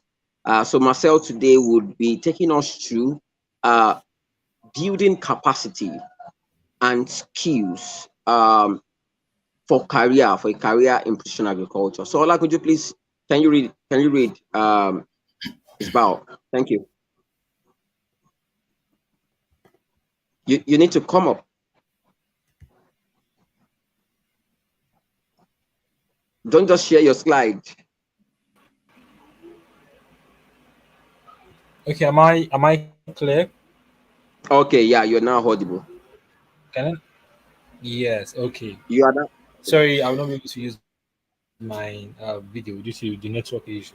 Please go ahead. So we're going to be having Marcel next. Marcel is an experienced water management engineer specializing in precision agriculture. He has 2 years of experience using proximal remote sensing technologies to maximize crop yield with fewer inputs. As an agricultural enthusiast, Marcel is interested in agricultural machinery as an opportunity to provide viable and lasting solutions to soil and water management related problems, to reduce the effects and improve the resilience of farmers to climate change. Marcel graduated from the College of Technology, University of Bamenda, Cameroon, where he specialized in agricultural engineering. He also furthers his education to obtain his master's degree from the University of Debrecen in Hungary, and with an MSc within the domain of agricultural water management engineering, precision irrigation. Marcel has worked on several research projects centered on precision agriculture, with researches in University of Ghent in Belgium. Marcel currently works as a Central Africa representative on the board of the African Association of Precision Agriculture (AAPA), promoting the advancement of precision agriculture across Africa. Marcel, you have the floor. All right. Thank you so much, Marcel. You are welcome on board. So can we have Marcel's presentation on the screen, and so that we can have him? So thank you so much, Marcel, for joining us, and I am just anticipating how you are going to dissect precision agriculture to us and how we can build our capacity and the skill. You can see that this webinar is just laying over another. We've just left someone, who is actually using technology, and yeah, show us the way. Thank you so much. Just share my slides. Yes, you can. Thank you. Okay.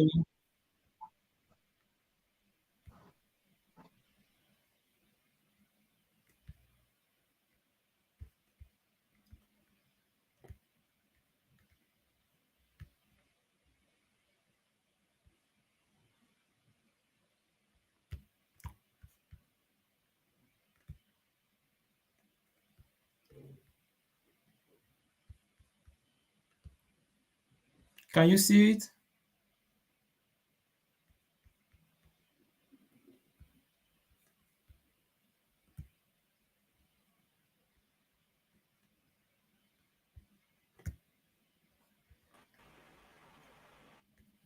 Marcel, you can go ahead. Yes. I think it's If you down have it, again. please can you share it? You can receive.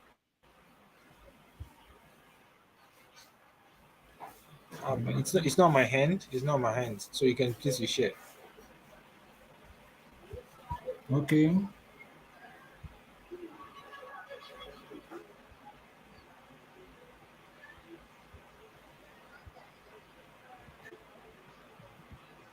No. Let me check with that.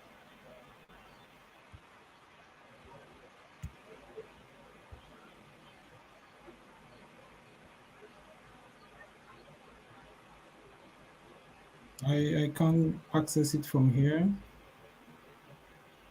It's not yet on. I can't access it from here, But unfortunately. you did share it a few minutes ago. Again. Okay, let me try it again.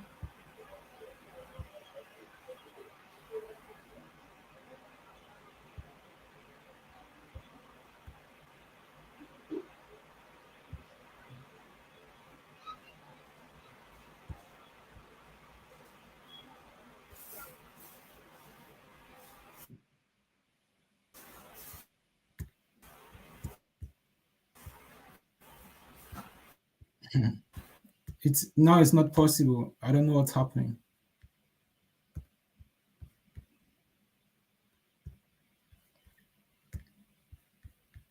Can you hear me?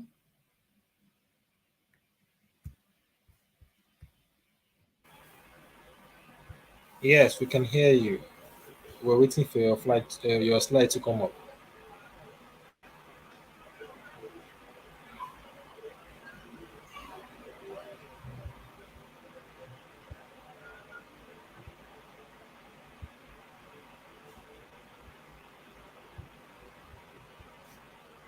Is it okay now?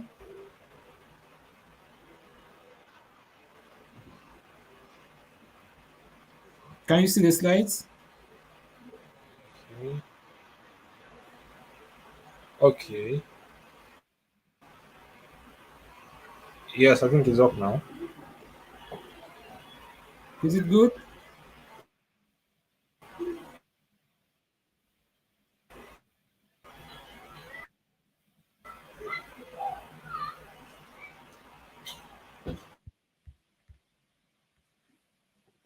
Can you see the slides?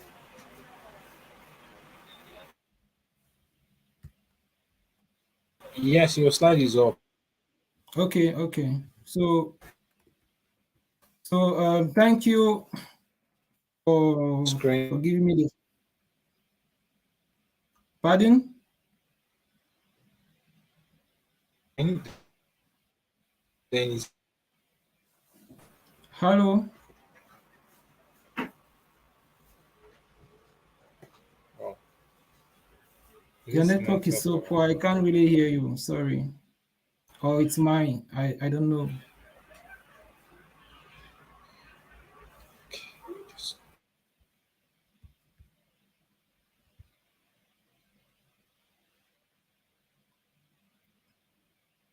Hello?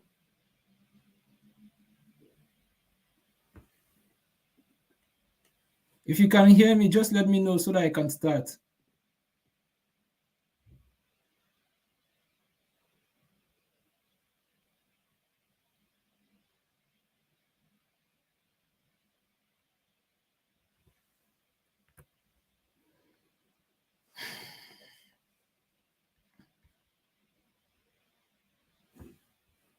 Femi.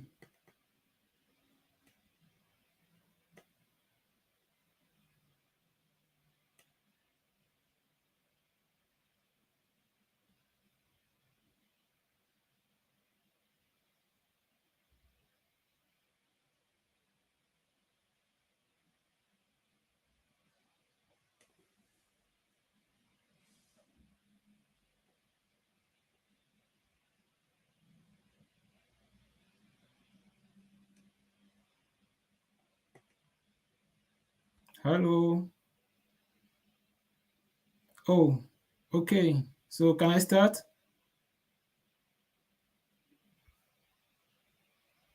Okay. So thank you for giving me the floor. And already Opeyemi has mentioned about the data-driven part, and Dr. Blessing has taken good example and has talked about the market and other aspects of precision agriculture.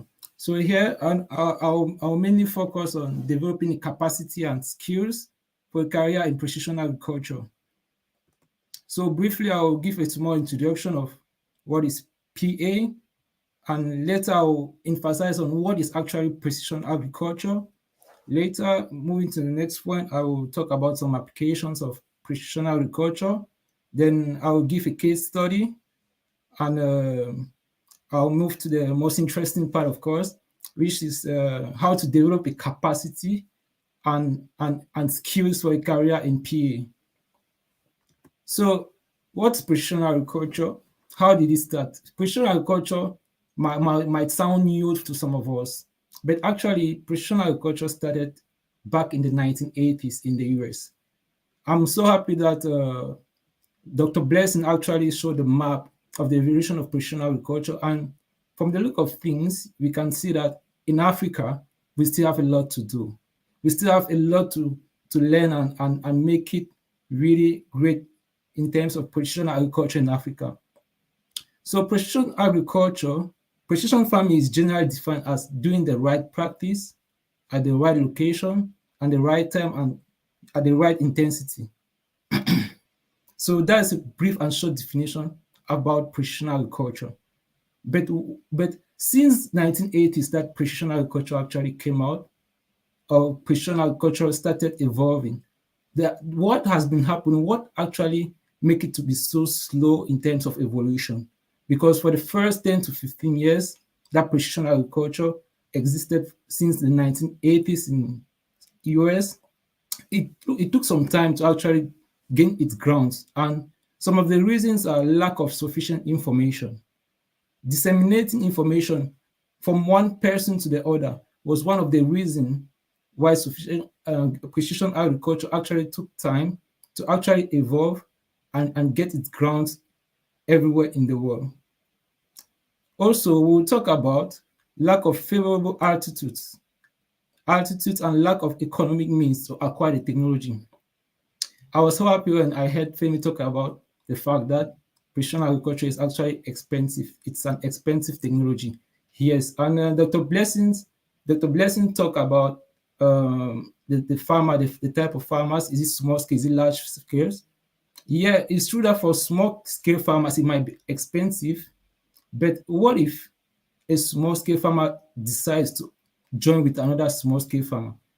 At that time, it might be possible for them to acquire or obtain a service of precision agriculture, which can be used by both of them. In that case, the cost might be greatly reduced. So the lack of physical availability of the technology. Yes, of course, the technology is there, but how often is it available? How often can you acquire it? So Nowak in 1992, he narrowed this lack of adoption of precision agriculture into two main points: the willingness and the ability.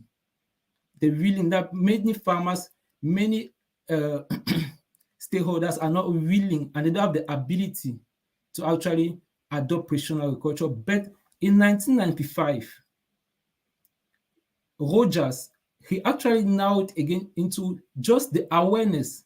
And he said that if you don't have the awareness, if you don't know how efficient a technology can be, if you are not informed about what precision agriculture can do and the benefits it has, how will you actually adopt the technology? So that's why we are here today. We are here to talk about precision agriculture, to create that awareness, to create how efficient is precision agriculture, and how the benefits are really going to be of great importance to us. So what is precision agriculture in detail? Precision agriculture actually takes into consideration the spatial and the temporal variabilities of subfields at fields by applying the right amount, the right farm input, using the right technology, at the right place at the right time. So in precision agriculture, you need to take note of the 5R principle, which actually talks about the right product, the right time. What time are you applying maybe your fertilizers? What time are you applying your pesticides?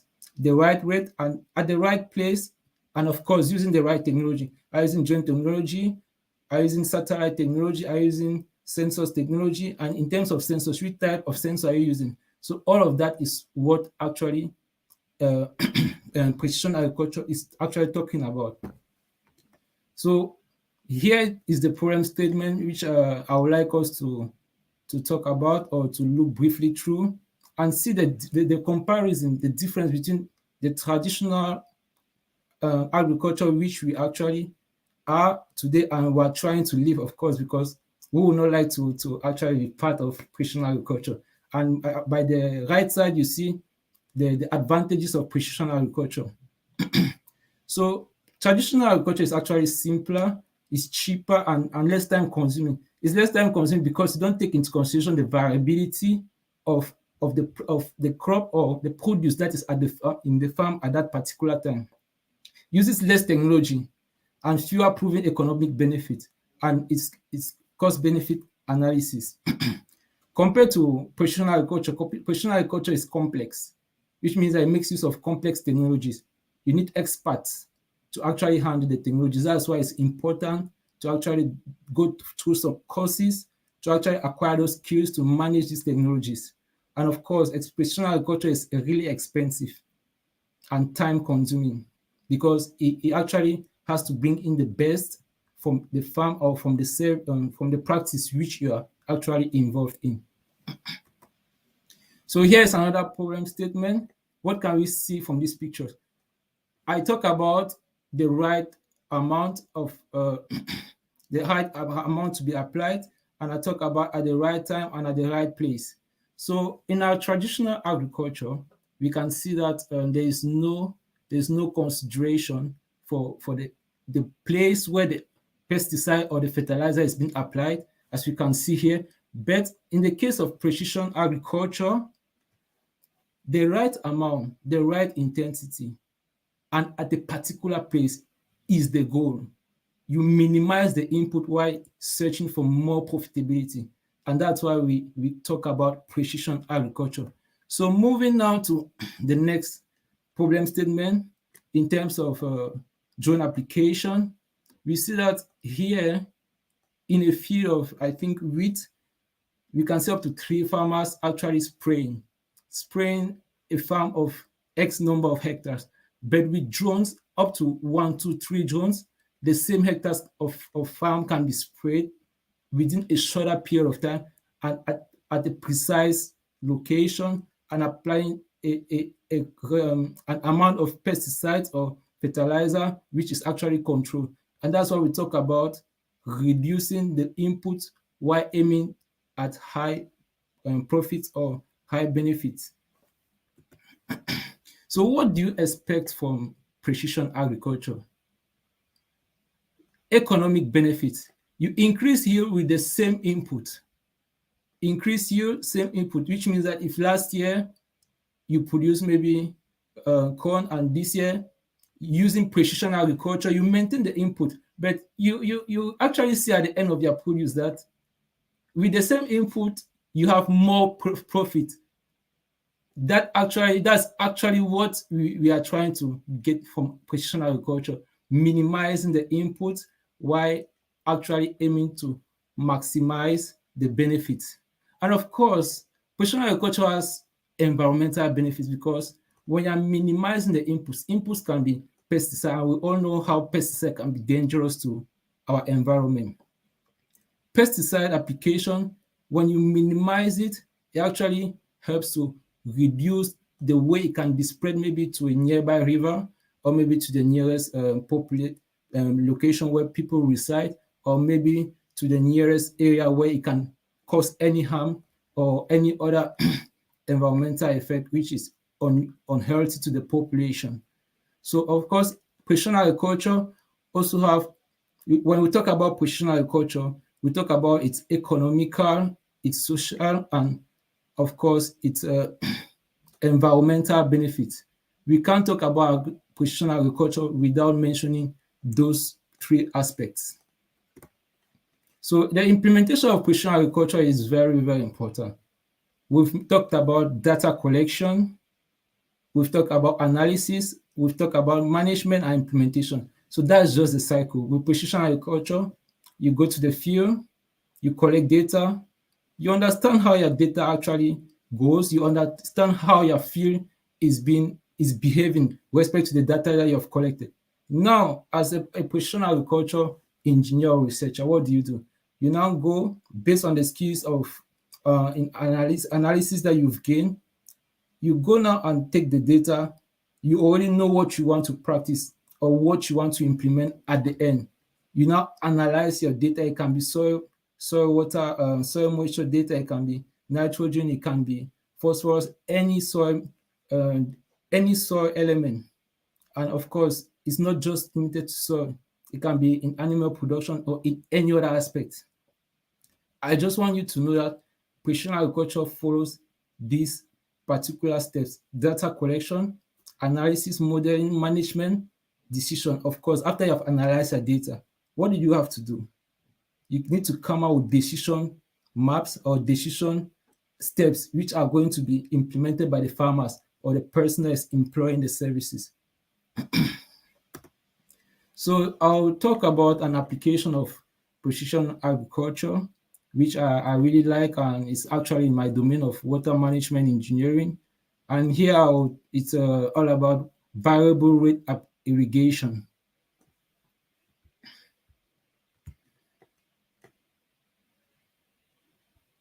So here, at this point, we can see the pump, which actually taking in water through this tube. And from the tube, it goes up through the help of another pump, which can actually be seen here with the motor. And on this system, we can see that it's an automated system because there's no one that has already been programmed. That's why we call variable rate irrigation. The amount of water to be sprayed has already been calculated based on the plant requirement, based on the soil, water, nutrient at that time. And here we can see the wind vane, which means that why the variable rate irrigation is taking place, the wind vane data can be collected. Here you can also see a small tipping bucket, which means that the precipitation data can also be collected. And here we see a solar panel. Solar panel are actually used to actually get solar energy, which can be saved and be used by the system. So talking about now variable rate irrigation. When you talk about variable rate irrigation, it means that you providing the plants the right amount of water at the right time, at the right place, of course, and using the right technology. Here is the lateral power volt system, which makes use of, which has about 3 sections. But out of the 3 sections, not all the sections are being used. We notice that just the one at the end are being used, and the amount of water that are coming out from the nozzles are actually being regulated. Also, the speed at which the lateral is actually moving forward is also regulated so that the plants can actually receive the right amount of water at the right time, as you can see. And here, you can also see that no water has been applied because at this particular time, there is no need to apply water there. So you can have your farm and decide where you apply the water. Not only decide where you apply the water, but the amount of the water too is important. The quantity of the water is important, and at what rate are you applying it? Where are you applying? That's why we talk about variable rate irrigation. Remember, precision agriculture aims at minimizing input, meanwhile maximizing the benefits. So that's why we're saving water by applying just the required amount of water. So yeah, that's it about variable rate irrigation. And so now I'll move to another application, which is drone technology. Here is a drone that I made use of at the University of Britain. It's a double 4K multispectral drone, and it's a DJI brand used for land survey, of course, calculation of the NDVI, natural difference vegetation index, and apart of that, the drone, this kind of drone can also be used to monitor the crop health, can help you to map out your field, and based on the images it captures, you can carry out decisions for later applications. Yeah, why is drone technology very, very important? It's important because you actually, through the Centera application, which is a US-based platform, you locate your farm from the map, the world map. You locate your farm. You actually draw or find a pattern which you would like the drone to go through. You identify the particular spot where the drone is going to to pass by. What is really interesting about it is that you can control the speed of the drone. You can control the height above the ground level, and of course, the lower the height above the ground level, the better the resolution of the images. So here you have a picture of a field that was being surveyed using the multispectral 4K drone camera, and these dots are actually the drone pattern, the drone, where the drone actually passed to collect images in the form of data. And here these blue green circles with dots are actually reference position. What does it mean? It means that after you've collected images or data with the drone, and you identify that this is particular spot which is being affected with diseases, what can you do? You can decide to actually go back to that particular image or a particular spot, collect the reference position or the coordinates of that spot, and decide on what application you would like to do. If you are actually applying maybe pesticide, you decide that, okay, at this particular spot, this place is affected. Since you have the coordinate, you launch your drone, you actually plan your drone in such a way that at this particular spot, you apply this amount of pesticide. At this particular spot, you apply this amount of pesticide, and you actually make sure that all what is supposed to be done by the drone, you actually set it. That's why drone technology is so amazing, actually. So yeah, after that, your drone images are being collected, and you can save it in the computer for later analysis, and that's what we call drone data. These are just samples of how the images look like.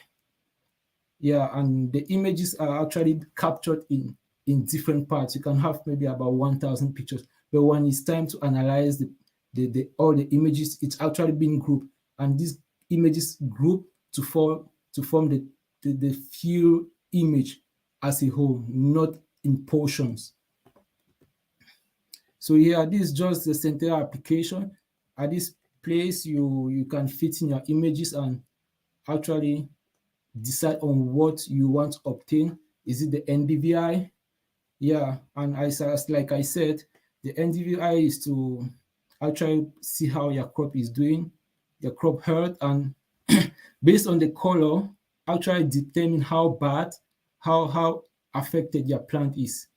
Of course, here you can see that this red portion means that it's either the plants were not doing well, or maybe the soil water was so low, meaning for the reason why there's this high amount of red at this particular spot. But here, in terms of the green, you can actually say that no, at this particular place in the field, the plants were actually doing well. So here, that's it about drone technology. Of course, it's just a small part of it. It's another world of its own, believe me. So I would like to take a case study on spatial variability of soil attributes for precision agriculture. This is a project that a research work that I actually work on myself, and it's a privilege for me to share with you. It was located, the field was located at the borders of France and Belgium in De Broek. De Broek is a field at Lille, for those that know the location. And yeah, it was 8 hectares field of land. And I mostly make use of proximal sensing equipment like the LoRaWAN sensor. Yeah, and so before I actually inserted my sensor in the field, it was important for me to understand how the elements like organic carbon, like clay and soil moisture behave, which I made use of this apparatus. This apparatus was actually developed by Professor Marcel Abdul in 2006 and has been doing great work. It's actually an online apparatus, which means that the organic carbon, the soil water, and the clay content of the field can be collected extensively and with many sample points as possible. And why is it important to get this as much data as you can? Because you want to understand the chemistry of your field, you want to understand the variability. Remember, precision agriculture talks about the variability and the temporal and the spatial variability. Temporal variability means something that varies in the short while, like soil moisture, like nitrogen. But when we talk about spatial variability, these are variation which actually changes with time, like the soil clay, the organic carbon. So this apparatus were used to actually get the soil clay and organic carbon and soil moisture in real time, of course. So when you collect samples like that, which I mentioned, you have such a map. With the line graph by the side, you understand that the clay content maybe at the blue site, or maybe the first with respect to the management zone was very low. Clay content is very important because it has a very close relationship with soil moisture. So if the clay content is low, what does it mean? It means that the amount of water to be retained at that level is going to be low as well, because clay content has a direct relationship with water. And therefore, you as an agricultural specialist or as a farmer, what do you have in mind next? That when you want to apply water at that particular location, you need to apply water in a reasonable manner compared to this other place, the middle part, which is the red part and has the highest amount of clay, which means that the amount of water you're going to apply is not going to be the same, because infiltration or the water that will be retained will be highest at that level because the clay content is high. So coming out with such maps helps you to understand the chemistry of your field, helps you to understand how the different elements vary in your field. And this is important for variable rate applications. Variable rate application, that's why we're talking about precision agriculture. So yeah, it's always important to know the kind of sensors you're dealing with. It's always important to know the range at which your sensors can actually get data. Is it plus or negative 5 or plus or negative 5%? Is it plus or negative 3%? Is very important, because obtaining data, you might need specification that will help you to obtain the base data, because data is very important to in terms of analysis and in terms of decision making later for further applications. So here I actually applied different sensors in the field, and I was actually trying to see how the data that I will collect will vary with respect to different numbers of sensors. And it was really interesting, because in precision agriculture, the more you have data to analyze, the more you can carry out practical and precise practices. So the more you have data, the more you have an idea about how your farm behaves, what element, what quantity, what amount of maybe pesticide, what amount of fertilizer you will need to apply. That's why we talk about precision agriculture. So yeah, I collected data like soil moisture using the LoRaWAN sensor. I collected rainfall data, humidity, and temperature. And of course, I made use of the Grafana platform. With the Grafana platform, you can actually visualize your data in real time, carry out real-time actions, which means that you sense that your soil needs water at this particular time, and you just automate it in such a way that water is being applied immediately. That's precision agriculture, providing the right amount of water at the right time at the right location using the right technology. So, and of course, like I said, you're collecting data in real time using proximal sensing, but you want to carry out the analysis for data analysis. You can still decide, okay, I want to use data from this period to this period. That's why it's important to sometimes make use of IoT, because this is a platform that has been connected to the Internet of Things, like Dr. Blessings mentioned, and you can choose the period within which you would like to collect your data and analyze. So at the end, I had such maps which actually explained to me how the variation of soil moisture in my field. And if I know that, okay, at this point in my field, this is the concentration, or this is the amount of water that has been available, this is the amount of water available at point X, at point X, at point X, at point Z, at point Y, it permits me to know that, okay, since the water here is high and its infiltration rate is low, it means I'll need to apply less water at that particular place compared to where the water is maybe very low, and compared to where the water is actually very low and the infiltration rate is high. So this is why decision maps are really important in precision agriculture. Of course, when we talk about precision agriculture, when it comes to decision making can be based on maps or can be based on sensors. Sensors are usually really complex because decisions are being made spontaneously compared to map-based decision making. Map-based decision making means that you come out with your maps, you actually already understand how your field behaves or what are the concentration of each element in your field, and you're going to implement the precision service in your field with respect to the map. Meanwhile, with sensor-based decision making, you applying the technology immediately as the sensors have detected maybe the concentration of water, or maybe the concentration of nitrogen, the concentration of phosphorus, or maybe the concentration of any other element. So here it was actually important to know that my field had 3 main variations, which was centered around 10.2, 14.7, and 12.7, with the use of 12 sensors. But I also made use of 30 sensors. But I mean, with precision agriculture, we're trying to use the lowest amount of input.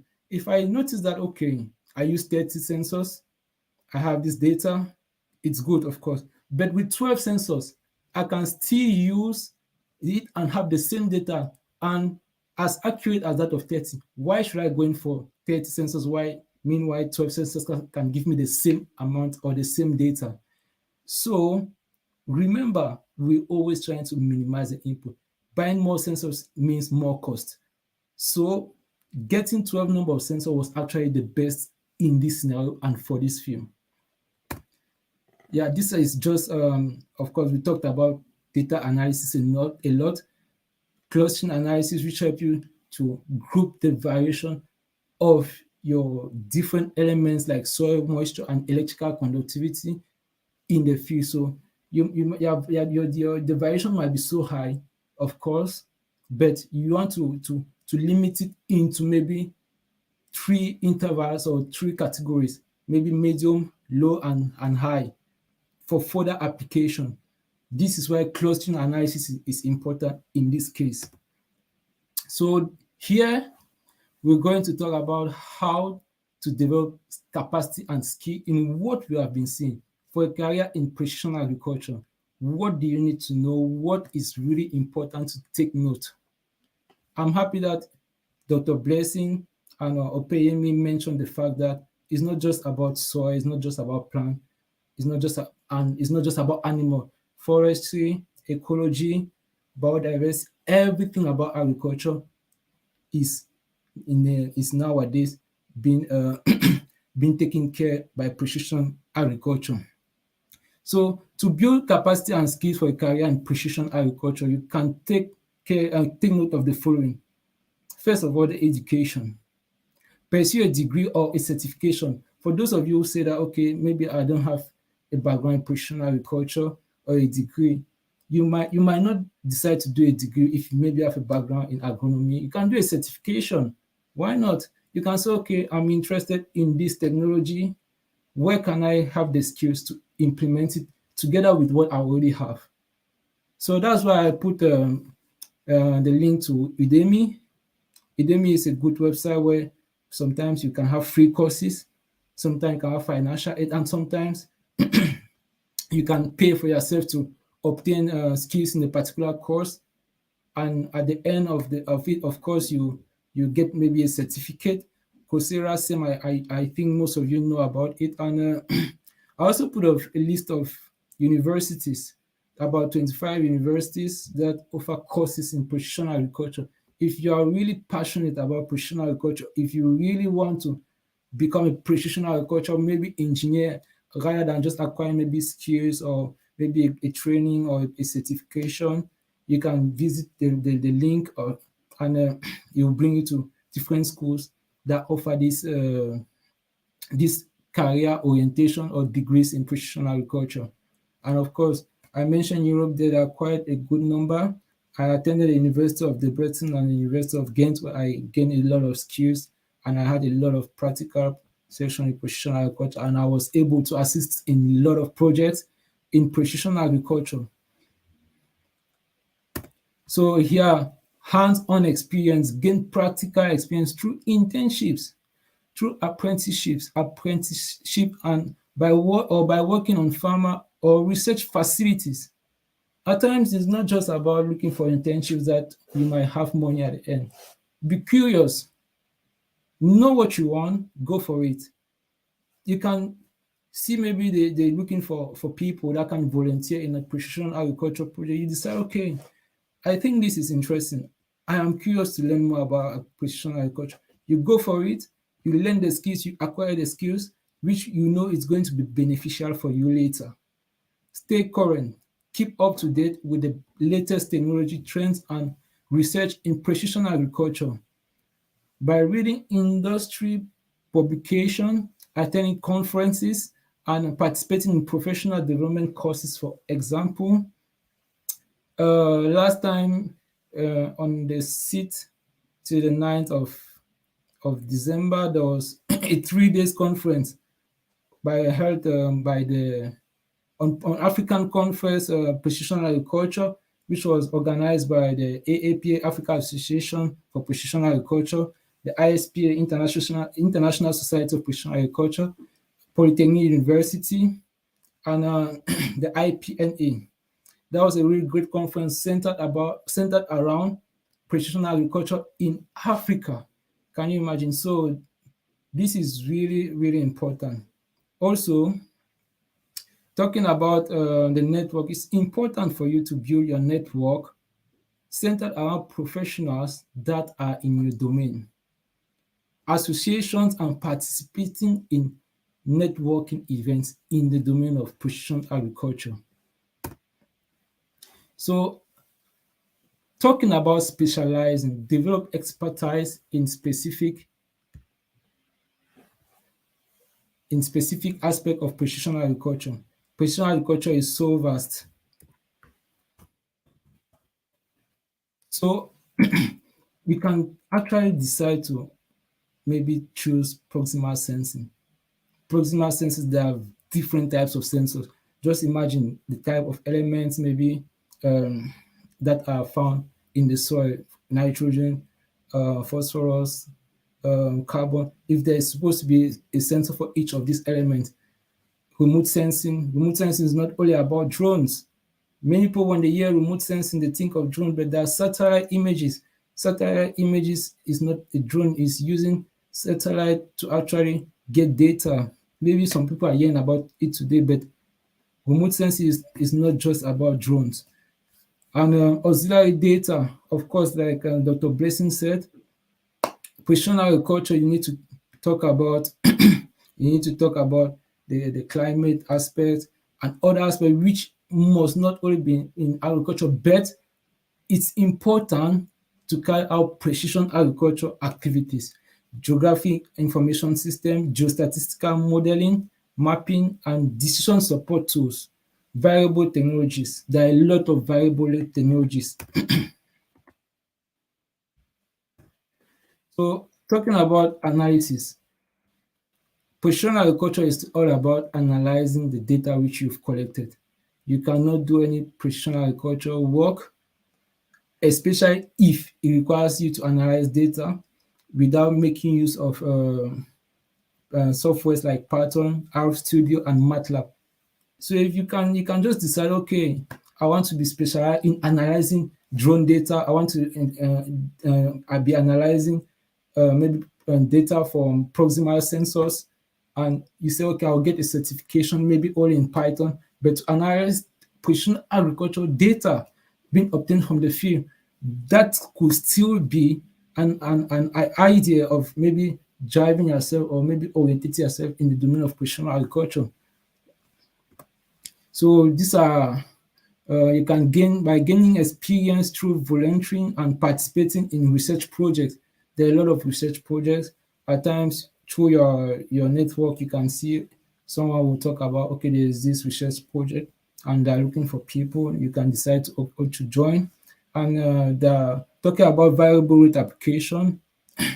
Precision agriculture takes into consideration variable application of irrigation, pesticides, manure application, fertilizers, tillage application, weeding, seeding. So you can just imagine how it's so vast, how it's so broad to be involved in the domain of precision agriculture. And you can't learn anything. That's why it's important to specialize, get the skills in what you are interested.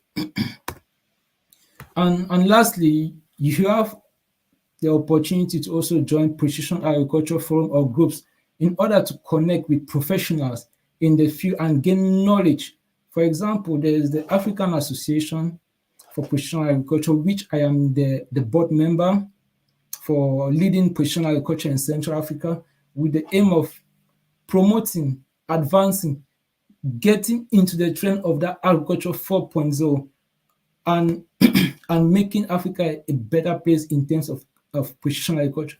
You have the opportunity to join this forum. I think Femi will talk more about that. And you can also join other associations like International Society for Precision Agriculture.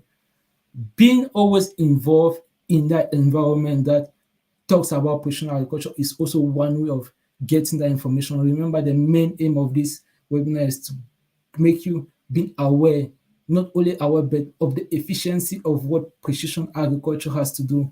So at this point, that's what I had to say, and thank you for your kind attention.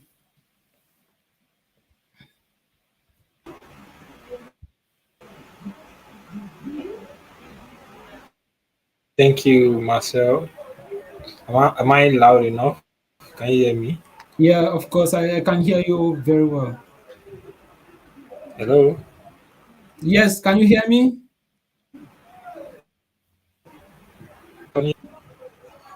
Yes, I can hear you.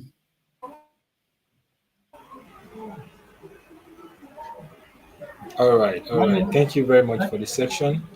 Can you If you hear have any me? question, you can drop it in the comment section. We surely see it. Thank you for that wonderful section. Femi had to rush down back to the conference, so I really want to round up this section with you. The Okay. most interesting part of the presentation to me, everything was interesting. Everything was interesting though, but the part that caught my attention that actually brought that information to the house is the place of your of when you were giving us details of the problem statement. We have to differentiate traditional agriculture from the precision agriculture.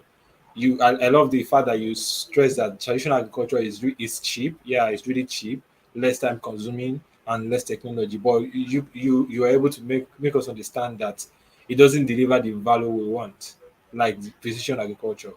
Precision agriculture is complex, really. Yes, it requires expertise, but we have the benefit of both economic and environmental benefits.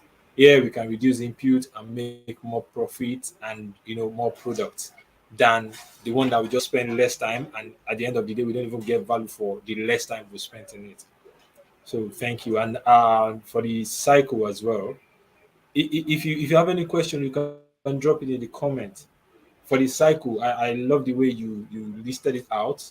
I think from that cycle you gave us, the diagram can easily help us position ourselves into which area we want to play. Data collection, you have to. I think that's you have to engage with the tools to be able to collect the data. Then data analysis and modeling, that's the back end thing. Sit down with the data collected to work around it, get the result out to the manager and the decision makers to be able to tell, okay, this and this is what we need to do, and then back to the farm manager to implement what had been identified. Thank you very much for that wonderful section.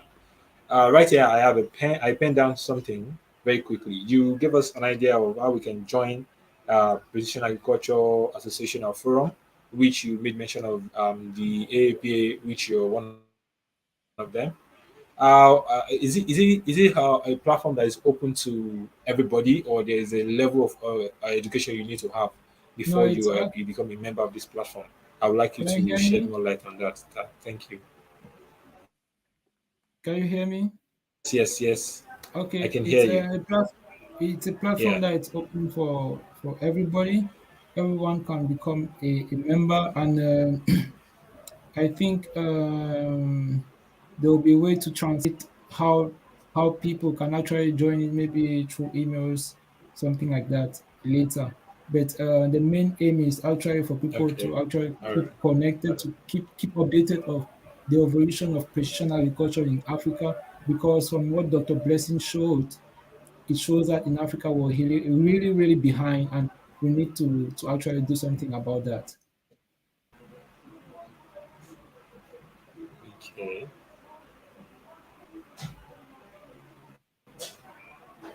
All right. All right. It seems your presentation is. Thank you for that wonderful answer. It seems your presentation is really clear. We don't have any question from the viewers online. Okay. There's no question here. So I'll. Okay. We have Dennis said nice presentation. So okay, I think I have a question here. Let me bring it up.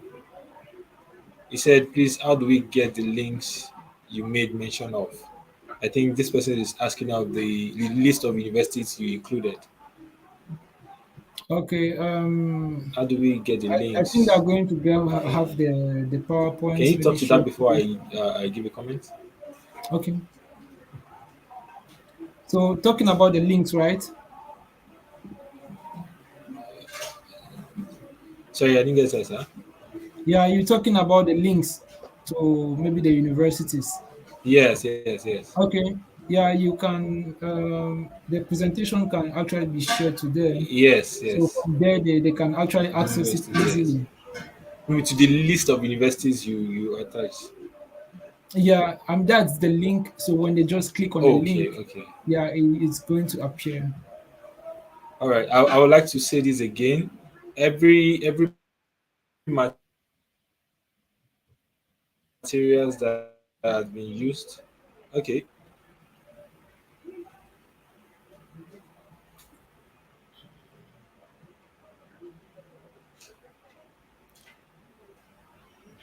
Sorry, I think that was my network. Okay. So for all the slides we've used today, I can see I think I have 2 or 3 persons asking for the slide. We'll surely drop them in the community group, so you can easily have access to it. So if you're part of the community, we'll surely drop the slide there. But if you're not part, we sent a mail across yesterday to everyone, so you can check your email. You see the link to our community, and you can join through the email. So while rounding up, I want to say a very big thank you to Marcel. I want to say thank you to Opeyemi and Dr. Blessing. Thank you very much for your time. We really appreciate you, and we love you. Thank you very much. You're welcome. Can you hear me? Yes, of course, I can hear you. Okay. So thank you very much. Now we've come to the end of the general edition of Agri 4.0. Thank you, viewers. Thank you very much. We love you. Have a great night's rest. Bye. Bye.